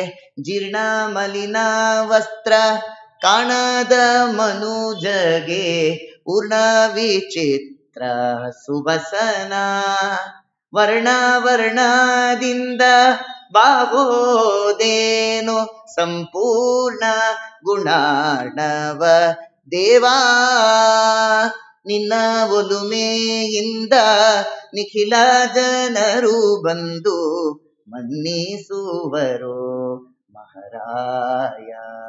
ಎನ್ನ ಪುಣ್ಯಗಳಿಂದ ಈ ಪರಿ ಉಂಟೇನೋ, ನಿನ್ನದೇ ಸಕಲ ಸಂಪತ್ತು ದೇವಾ, ನಿನ್ನದೇ ಸಕಲ ಸಂಪತ್ತು. ಭಗವಂತ ನೋಡಿ, ಜೀರ್ಣವಾಗುವಂತಹ ಮಲಿನ ವಸ್ತ್ರ ಅಂದ್ರೆ ಈ ಶರೀರ. ಕುಚೇಲನ ಉಪಾಖ್ಯಾನದಲ್ಲಿ ತೋರಿಸ್ಕೊಡ್ತಾ ಇದ್ದಾನೆ. ಈ ವಸ್ತ್ರದ ಮೇಲೆ ಯಾಕಪ್ಪ ವ್ಯಾಮೋಹ? ಈ ವಸ್ತ್ರ ಮಲಿನ ಆಗೋದು, ಇದನ್ನ ಕಳಚಿ ಹಾಕು, ನಿನಗೆ ಮೋಕ್ಷೋಪಯೋಗಿ ಆಗಿರ್ತಕ್ಕಂಥ ದಿವ್ಯ ಶರೀರವನ್ನೇ ವಾಸಾಂಸಿ ಜೀರ್ಣಾನಿ ಅಂತ ಕೊಟ್ಟ. ಅದೇ ಜೀರ್ಣ ಮಲಿನ ವಸ್ತ್ರ ಕಾಣದ ಮನುಜಗೆ ಪೂರ್ಣ ವಿಚಿತ್ರ ಸುವಸನ. ಅಂದ್ರೆ ಈ ಭೌತಿಕವಾದಂತಹ ಪೀತಾಂಬರವನ್ನ ಪಡೆದ್ರು ಕುಚೇಲರು ಅಂತ ಅರ್ಥ ಅಲ್ಲ. ಉತ್ತಮವಾದ ಮೋಕ್ಷೋಪಯೋಗಿಯಾದ ಅಪ್ರಾಕೃತ ಶರೀರವನ್ನೇ ಪರಮಾತ್ಮನಿಂದ ಕೊಟ್ಟರು, ಪಡೆದ್ರು ವಾಸಾಂಸಿ ಜೀರ್ಣಾನಿ. ಯಾಕೆ? ವರ್ಣಾವರಣದಿಂದ. ಈ ವರ್ಣ ವಸ್ತುಗಳನ್ನು ಉಡೋದ್ರಿಂದ ಏನಪ್ಪ? ಗುಣಾರ್ಣವ ಪರಮಾತ್ಮ. ಆ ಪರಮಾತ್ಮನ ಗುಣವೆಂಬಂತಹ ದಿವ್ಯ ವರ್ಣ ಅಂದ್ರೆ ವೇದಾದಿ ಶಾಸ್ತ್ರಗಳು. ಅದೇ ವರ್ಣ. ಅಕಾರದಿಂದ ಕ್ಷಕಾರದವರೆಗೂ ಒಂದೊಂದು ಅಕ್ಷರಗಳು ಪರಮಾತ್ಮನ ದಿವ್ಯ ಗುಣ ಚಿಂತನೆಯನ್ನ ಮಾಡುತ್ತಲ್ಲ, ಆ ವರ್ಣದ ಚಿಂತನೆ ಮಾಡ್ರಿ. ಬೇರೆ ಬೇರೆ ನೀಲವರ್ಣ ಅಥವಾ ಶ್ವೇತವರ್ಣ ಈ ವರ್ಣ ಅಲ್ಲ. ವರ್ಣದಿಂದ ಬಾಹೋದಿನ ಬೇರೆ ಬೇರೆ ಕಲರ್ ಡ್ರೆಸ್ ಹಾಕೊಂಡ್ರೆ ಏನಪ್ಪ ಬಂತು? ಆ ವರ್ಣ ಅಲ್ಲ. ವೇದಾದಿ ಸತ್ವಶಾಸ್ತ್ರಗಳೆಂಬ ವರ್ಣದಲ್ಲಿ ನಿತ್ಯ ಪರಮಾತ್ಮನ ಗುಣ ಚಿಂತನೆ ಮಾಡ್ರಿ. ಎಲ್ಲ ದೇವರು ಕೊಡ್ತಾನೆ. ಎಲ್ಲೂ ಹೋಗೋದು ಬೇಡ. ಮನೆಯಲ್ಲ ನೀವು ಎಲ್ಲಿರ್ತೀರೋ ಅಲ್ಲೇ ಬಂದು ಬೀಳುತ್ತೆ ದ್ರವ್ಯಗಳು. ಬರೆದಿಟ್ಕೊಳ್ರಿ ಇದನ್ನ. ಆದ್ರಿಂದ ಕುಚೇಲನ ಉಪಾಖ್ಯಾನ ಸಾಲದ. ಈ ಪ್ರಾಮಾಣಿಕತೆಯಿಂದ ನಾವು ಬದುಕಿದ್ರೆ ಯಾರಿಗೆ ಯಾಕೆ ಹೆದರ್ಬೇಕು? ಹುಟ್ಟಿಸಿದ ದೇವತಾ ಹುಲ್ಲ ಮೇಯಿಸುವನೆ. ಉಪವಾಸ ಹಾಕ್ತಾನೇನಪ್ಪ ದೇವರು ನಮ್ಮನ್ನ? ಯಾಕೆ ಹಾಕ್ತಾನ್ರಿ? ಯಾಕೆ ಹೆದರ್ಬೇಕು? ಪರಮಾತ್ಮ ಕಾಯ್ತಾನೆ. ಇಷ್ಟೇ ಸಾಕು. ಆಯ್ತಾ? ಈ ಎಲ್ಲ ತತ್ವ ಚಿಂತನೆ ನೋಡ್ತಾರೆ. ಆ ಹೆಣ್ಮಗಳು ಏನ್ರಿ ಚೆನ್ನಾಗಿದ್ದೀನ ಹೇಗಿದ್ದೀನಿ ಅಂತ ತೋರ್ಸೋದು. ಹೆಂಡತಿ ಪಾಪ ಗುರ್ತೇ ಹಿಡಿತಾ ಇಲ್ಲ. ಇವಳು ಪಾಪ ಸಿಗದೆ ಎಲ್ಲ ಹೇರ್ಕೊಂಬಂದ್ಬಿಟ್ಟಿದ್ದಾಳೆ. ಪಾಪ ಕಂಡೇ ಇಲ್ವಲ್ಲ. ಬಡತನ ಅಷ್ಟು. ದೇವರು ಕೊಟ್ಟಿದ್ದಾನೆ, ಎಲ್ಲವನ್ನೂ ಸಾಲಂಕೃತವಾಗಿ ಧರಿಸಿಕೊಂಡು ಬಂದಿದ್ದಾಳೆ ಪಾಪ. ಆಶ್ಚರ್ಯ, ಕಣ್ಣಲ್ಲಿ ನೀರೇ ಬಂತು. ಹಾಗೇನಾಯ್ತು? ಕುಚೇಲರು ಪಾಪ ಸಂತೋಷ. ಕಿಮಲಭ್ಯಂ ಭಗವತಿ ಪ್ರಸನ್ನೇ ಶ್ರೀನಿಕೇತನ ಅಂತ ಚಿಂತನೆ ಮಾಡ್ತಾರೆ. ದೇವರು ಕೊಡೋದು ಅಂದ್ರೆ ಹೀಗೆ, ಅರ್ಥ ಆಯ್ತಾ? ದೇವರ ಅನುಗ್ರಹಕ್ಕೆ ಪಾತ್ರ ಆದ್ರೆ ನೀವು ಊಹೆ ಮಾಡಿರೋದಿಲ್ಲ ಅಷ್ಟು ಕೊಟ್ಟು ಮೆರೆಸ್ತಾನೆ ಪರಮಾತ್ಮ. ಆದರೆ ನಮಗೆ ದೇವರ ಮೇಲೆ ವಿಶ್ವಾಸ ಇಲ್ಲ ಅಷ್ಟೇ. ಇಷ್ಟು ರೀತಿಯಲ್ಲಿ ಕುಚೇಲನ ಉಪಾಖ್ಯಾನದಲ್ಲಿ ಅದ್ಭುತವಾದಂತಹ ಚಿಂತನೆಯನ್ನ ಭಗವಂತ ಕೊಟ್ಟ. ಅನಂತರದಲ್ಲಿ ತಾನು ಮುಂದೆ ಏಕಾದಶ ಸ್ಕಂಧದಲ್ಲಿ ಪ್ರಾರಂಭದಲ್ಲಿ ನಾವು ಮಾಡ್ತಕ್ಕಂತಹ ಎಲ್ಲಾ ಕರ್ಮಗಳನ್ನು ಭಗವಂತನಿಗೆ ಅರ್ಪಿಸಬೇಕು ಅಂತ ಹೇಳ್ತಾನೆ. ಇದೇ ಪ್ರಸಿದ್ಧವಾದಂತಹ ಶ್ಲೋಕ ಭಾಗವತದ ಏಕಾದಶ ಸ್ಕಂಧದ್ದೇ. ನಾವೆಲ್ಲ ಪ್ರತಿನಿತ್ಯ ಕರ್ಮದ ಸಮರ್ಪಣೆಯಲ್ಲಿ ಹೇಳಿಕೊಳ್ತಕ್ಕಂಥದ್ದು. ಕಾಯೇನ ವಾಚ ಮನಸೇಂದ್ರಿಯೈರ್ವ ಬುದ್ಧ್ಯಾತ್ಮನಾವ ಅನುಸೃತ್ ಸ್ವಭಾವಂ ಕರೋತಿ ಯದ್ಯತ್ ಸಕಲಂ ಪರಸ್ಮೈ ನಾರಾಯಣಾಯೇತಿ ಸಮರ್ಪಯೇತ್ ತತ್ ಅಂತ ಹೇಳಿ. ಅಂದ್ರೆ ಮಾಡುವಂತಹ ಕರ್ಮಗಳೆಲ್ಲ ನನಗೆ ಸಮರ್ಪಿತವಾಗಲಿ. ತ್ರಿಕರಣ, ಕಾಯಿಕವಾಗಿ, ವಾಚನಿಕವಾಗಿ, ಮಾನಸಿಕವಾಗಿ ಈ ತ್ರಿಕರಣದಿಂದ ಮಾಡತಕ್ಕಂತಹ ಕರ್ಮಗಳೆಲ್ಲವೂ ಕೂಡ ನನಗೆ ಸಮರ್ಪಿತವಾಗಲಿ. ಉಂಡು ಉಣಿಸಿದ್ದೆಲ್ಲ ನಿನ್ನ ಯಜ್ಞ ಎಂಬರೋ, ಬಂಡುಣಿಯಂದದಿ ನಿನ್ನ ನಾಮ ಅಮೃತವ ಸವಿವರೋ, ಜಗನ್ನಾಥ ವಿಠಲ ನಿನ್ನವರು ಏನು ಧನ್ಯರೋ, ರಂಗ ನಿನ್ನ ಕೊಂಡಾಡುವ ಮಂಗಳಾತ್ಮರ, ಸಂಗ ಸುಖವಿತ್ತು ಕಾಯೋ ಕರುಣಾಸಾಗರ. ಎಲ್ಲ ಮಾತಿನ ಕನ್ನಡೀಕರಣವನ್ನ ನಾವು ಜ್ಞಾನಿಗಳ ಮಾತಲ್ಲಿ ಕೇಳ್ತೇವೆ. ಆಚಾರ್ಯಾಮೇವ ಹರಯೇ ಪೂಜಾಂ ಯ ಶ್ರದ್ಧಯೇ ಹತೆ ನ ತದ್ಭಕ್ತೇಷು ಚ ಅನ್ಯೇಷು ಚ ಭಕ್ತಃ ಪ್ರಾಕೃತಃ ಸ್ಮೃತಃ. ನೋಡಿ, ನ ತದ್ಭಕ್ತೇಷು ಚ ಅನ್ಯೇಷು ಸ ಭಕ್ತಃ ಪ್ರಾಕೃತಃ ಸ್ಮೃತಃ. ಅಂದ್ರೆ ನಾವೆಲ್ಲ ಏನ್ ಮಾಡ್ತಾ ಇದ್ದೇವೆ ಅಂದ್ರೆ ದೇವರನ್ನ ಕೇವಲ ಪ್ರತಿಮೆಯಲ್ಲಿ ಕಟ್ಟಾಕ್ತಾ ಇದ್ದೇವೆ. ಆಯ್ತಾ ಇಷ್ಟೇ. ದೇವರನ್ನ ಎಲ್ಲಿ ಕಾಣ್ತಾ ಇದ್ದೇವೆ? ಕೇವಲ ಆ ಪ್ರತಿಮಾದಿಗಳಲ್ಲಿ ಮಾತ್ರ ಆ ಅಧಿಷ್ಠಾನದಲ್ಲಿ ಕಾಣ್ತಾ ಇದ್ದೇವೆ. ಇಂಥವನು ಶ್ರೇಷ್ಠ ಭಕ್ತ ಅಂತ ಕರೆಸಿಕೊಳ್ಳೋದಿಲ್ಲ. ನಮ್ಮ ಹೃದಯ ಮಂದಿರದಲ್ಲಿ ದೇವರಿಗೆ ನಾವು ಒಂದು ಮಂಟಪವನ್ನಿರಿಸಿ ಅಲ್ಲಿ ಪರಮಾತ್ಮನನ್ನ ಪ್ರತಿಷ್ಠಾಪಿಸಿ ನಿತ್ಯದಲ್ಲಿ ಆರಾಧಿಸಬೇಕು. ಈ ರೀತಿಯಾಗಿ ಮಾಡಿದಾಗ ಪರಮಾತ್ಮ ತಾನು ಪ್ರೀತನಾಗುತ್ತಾನೆ. ಅದಕ್ಕೆ ಹೇಳ್ತಾರೆ ನ ಸ ಭಕ್ತ ಪ್ರಾಕೃತಃ ಅಂತ. ನೋಡಿ, ಇಂಥವನು ಭಕ್ತ ಅಂತ ಕರೆಸಿಕೊಳ್ಳೋದಿಲ್ಲ. ಯಾಕೆ? ಅವನಿಗೆ ದೇವರು ಯಾವುದೋ ಒಂದು ಅಧಿಷ್ಠಾನದಲ್ಲಿ, ಅಂದ್ರೆ ಪ್ರತಿಮೆಯಲ್ಲಿ ಮಾತ್ರ ಅದಕ್ಕೆ ಹೇಳಿದ್ದು ಓಂ ನ ಪ್ರತೀಕೆ ನಹಿ ಸಹ ಓಂ ಅಂತ ಬ್ರಹ್ಮಸೂತ್ರ. ಪ್ರತೀಕವೇ ದೇವರಲ್ಲ, ಪ್ರತೀಕದೊಳಗಡೆ ದೇವರು ಅಂತ. ದೇವರು ಈಗ ಎಲ್ಲದರಲ್ಲೂ ಇದ್ದಾನೆ ಅಂತ ಚಿಂತನೆ ಮಾಡತಕ್ಕಂಥದ್ದು ವಿಶೇಷ ಭಕ್ತಿ. ಆದ್ರಿಂದ ನಾವು ಭಕ್ತಿ ಅನ್ನುವಂತಹ ಆ ವಿಶೇಷ ದ್ರವ್ಯವನ್ನ ನಮ್ಮ ಜೀವನ ಅನ್ನುವಂತಹ ಬ್ಯಾಂಕ್ ಅಲ್ಲಿ ಡೆಪಾಸಿಟ್ ಮಾಡ್ಬೇಕಂತ. ಈಗ ನಮಗೆಲ್ಲ ಪ್ರತಿನಿತ್ಯ ದುಡ್ಡನ್ನ ಬ್ಯಾಂಕ್ ಅಲ್ಲಿ ಡೆಪಾಸಿಟ್ ಮಾಡಿ ಅಭ್ಯಾಸ. ಅದಕ್ಕೆ ಹೇಳ್ತಾರೆ ಪ್ರಬುದ್ಧರಾಗಿರತಕ್ಕಂಥವರು ಅವರೇನ್ ಮಾಡ್ತಾರೆ ಅಂದ್ರೆ ಜೀವನದಲ್ಲಿ ಪರಮಾತ್ಮನಲ್ಲಿ ಭಕ್ತಿಯನ್ನ ಸಂಪಾದಿಸಿಕೊಂಡು ಆ ಭಕ್ತಿಯನ್ನೇ ಪ್ರತಿನಿತ್ಯ ತಮ್ಮ ಜೀವನದಲ್ಲಿ ಜೀವನವೆಂಬಂತಹ ಬ್ಯಾಂಕ್ ಅಲ್ಲಿ ಡೆಪಾಸಿಟ್ ಮಾಡ್ತಾ ಬರ್ತಾರೆ. ನೋಡಿ, ಎಷ್ಟು ಡೆಪಾಸಿಟ್ ಮಾಡ್ತೀರೋ ಅದು ಒಂದಲ್ಲ ಒಂದ್ ದಿವಸ ಮೆಚೂರ್ ಆಗ್ಲೇಬೇಕಲ್ಲ. ಅದೇ ನಾವು ಪಡಿತಕ್ಕಂಥ ಅಂತಿಮ ಫಲ ಯಾವುದು? ಅದೇ ಮೋಕ್ಷ. ಹಾಗಾಗಿ ಆ ಮೋಕ್ಷವೆಂಬಂತಹ ಫಲವನ್ನ ಪಡೆಯೋದು ಯಾವಾಗ? ಮೆಚೂರ್ ಆದಾಗ, ಅಂದ್ರೆ ಈ ಸಂಸಾರದಿಂದ ನಿವೃತ್ತರಾಗಿ ಹೋದಾಗ ನಾವು ಪಡೆಯುವಂತಹ ಆ ಫಲವೇ ಮೋಕ್ಷ ರೂಪದ ಆ ಸೌಖ್ಯ ಅಂತ ಹೇಳಿ ತೋರಿಸಿಕೊಡ್ತಾ ಇದ್ದಾರೆ. ಸರ್ವತೋ ಮನಸೋ ಸಂಗಂ ಆದೌ ಸಂಗಂ ಚ ಸಾಧುಷು ದಯಾಂ ಮೈತ್ರಿಂ ಪ್ರಶ್ರಯಂ ಚ ಭೂತೇಶ್ವದ್ಧ ಯಥೋಚಿತಂ ಅಂತ. ಅಂದ್ರೆ ಈ ಮನಸ್ಸು ಅದು ವೈಷಯಿಕ ವಿಷಯ ಪದಾರ್ಥಗಳಲ್ಲಿ ಇರ್ತಕ್ಕಂಥ ಸಂಘವನ್ನ ತೊರೆದು ಸಾಧು ಸಜ್ಜನರಲ್ಲಿ ಸಂಘವನ್ನ ಮಾಡಿ ಅವರಿಂದ ತತ್ವೋಪದೇಶವನ್ನ ಪಡೆದು ಅವರಿಂದ ಭಕ್ತಿಯನ್ನ ಪರಮಾತ್ಮನಲ್ಲಿ ವಿಶೇಷವಾಗಿ ಜಾಗರ ಮಾಡಿಕೊಂಡು ಆ ತತ್ವಚಿಂತನೆ ಎಂಬಂತಹ ಒಂದು ವಿಶೇಷ ಜ್ಞಾನ ಮಾರ್ಗದಿಂದ ಭಕ್ತಿ ಎಂಬಂತಹ ಡೆಪಾಸಿಟ್ ನ ನಾವು ನಮ್ಮ ಜೀವನ ಎಂಬಂತಹ ಬ್ಯಾಂಕಿನಲ್ಲಿ ಇಡುವಂತೆ ಆಗಲಿ ಅಂತ ಶಾಸ್ತ್ರಕಾರರು ಹೇಳ್ತಾ ಇದ್ದಾರೆ. ನೋಡಿ, ಆಶ್ಚರ್ಯ ಏನು ಅಂದ್ರೆ ಎಲ್ಲ ಜೀವನ ಶಾಸ್ತ್ರ ಬೇರೆ ಬೇರೆ ಅಲ್ಲ ಅನ್ನೋದು ಇವತ್ತು ನಮಗೆ ಸ್ಪಷ್ಟ ಆಗ್ತದೆ ಉಪನ್ಯಾಸದಿಂದ ಅಲ್ವಾ. ನಾವೆಲ್ಲ ಹೌದು ಶಾಸ್ತ್ರೀಯತೆ ಇರಬೇಕು, ಶಾಸ್ತ್ರೀಯವಾಗಿ ಜೀವನ ನಡೆಸಬೇಕು. ಆದ್ರೆ ಏನಾಗ್ತಿದೆ, ಶಾಸ್ತ್ರ ಒಂದು ಕಡೆ, ನಮ್ಮ ಜೀವನ ಒಂದು ಕಡೆ. ಶಾಸ್ತ್ರ ಪಾಡಿ ಶಾಸ್ತ್ರ ಇದೆ, ಜೀವನದ ಪಾಡಿ ಜೀವನ ಇದೆ. ಅಲ್ಲ, ಎರಡನ್ನು ಬೆರೆಸಿಕೊಂಡಾಗ ನಿಜವಾದ ಜೀವನ. ನಮ್ಮ ಜೀವನೇ ಶಾಸ್ತ್ರೀಯ ಜೀವನವಾಗಬೇಕು. ಶಾಸ್ತ್ರ ಒಂದು, ಜೀವನ ಒಂದು ಅಲ್ಲ. ನಮ್ಮ ಜೀವನವೇ ಶಾಸ್ತ್ರಮಯವಾಗಬೇಕು ಅನ್ನೋದು ಇದರ ತಾತ್ಪರ್ಯ. ನಾಳೆ ದಿವಸ ಪುನಃ ಅವಧೂತ ಗೀತೆಯ ಕಿಂಚಿತ್ ವಿಚಾರ ಮತ್ತು ಶ್ರೀಮದ್ ಭಾಗವತದ ಒಂದು ವಿಶೇಷವಾದ ಮಂಗಳ ಮಹೋತ್ಸವ. ಅಂದ್ರೆ ಭಾಗವತ ಜ್ಞಾನಗಂಗೆಯಲ್ಲಿ ನಾವು ಅವಭೃತ ಸ್ನಾನ ಮಾಡತಕ್ಕಂತಹ ಒಂದು ಪರ್ವಕಾಲ. ಈ ಗಂಗೆಯಲ್ಲಿ ಗಂಗೆ ಮಿಂದರೆ ಮಲವು ಹಿಂಗಿತಲ್ಲದೆ ರಂಗನೊಲಿಯನು ಭಕ್ತರ ಸಂಘ ದೊರೆಯದೆ ಅಂತ ಹೇಳಿದಂತೆ ಇಂತಹ ಭಗವದ್ಭಕ್ತರಾದ ಶುಕಾಚಾರ್ಯರು ಮತ್ತು ಪರೀಕ್ಷಿತರ ಮಹಾರಾಜರ ಸಂವಾದ ರೂಪದ ಆ ನಿಜವಾದಂತಹ ಜ್ಞಾನಗಂಗೆಯಲ್ಲಿ ಮಿಂದರೆ ಅದು ನಿಜವಾದ ಅವಭೃತ ಸ್ನಾನ ಅಂತ ನಾವು ತಿಳಿದುಕೊಂಡು ನಾಳೆ ಈ ಪ್ರೋಷ್ಠಪದಿಯ ಆ ಮಂಗಳ ಮಹೋತ್ಸವದ ಜ್ಞಾನಗಂಗೆಯಲ್ಲಿ ನಾವೆಲ್ಲರೂ ಮಿಂದು ಕೃತಾರ್ಥರಾಗೋಣ ಅಂತ ಹೇಳ್ತಾ ಕೃಷ್ಣಾರ್ಪಣಮಸ್ತು. ಹರಯೇ ನಮಃ.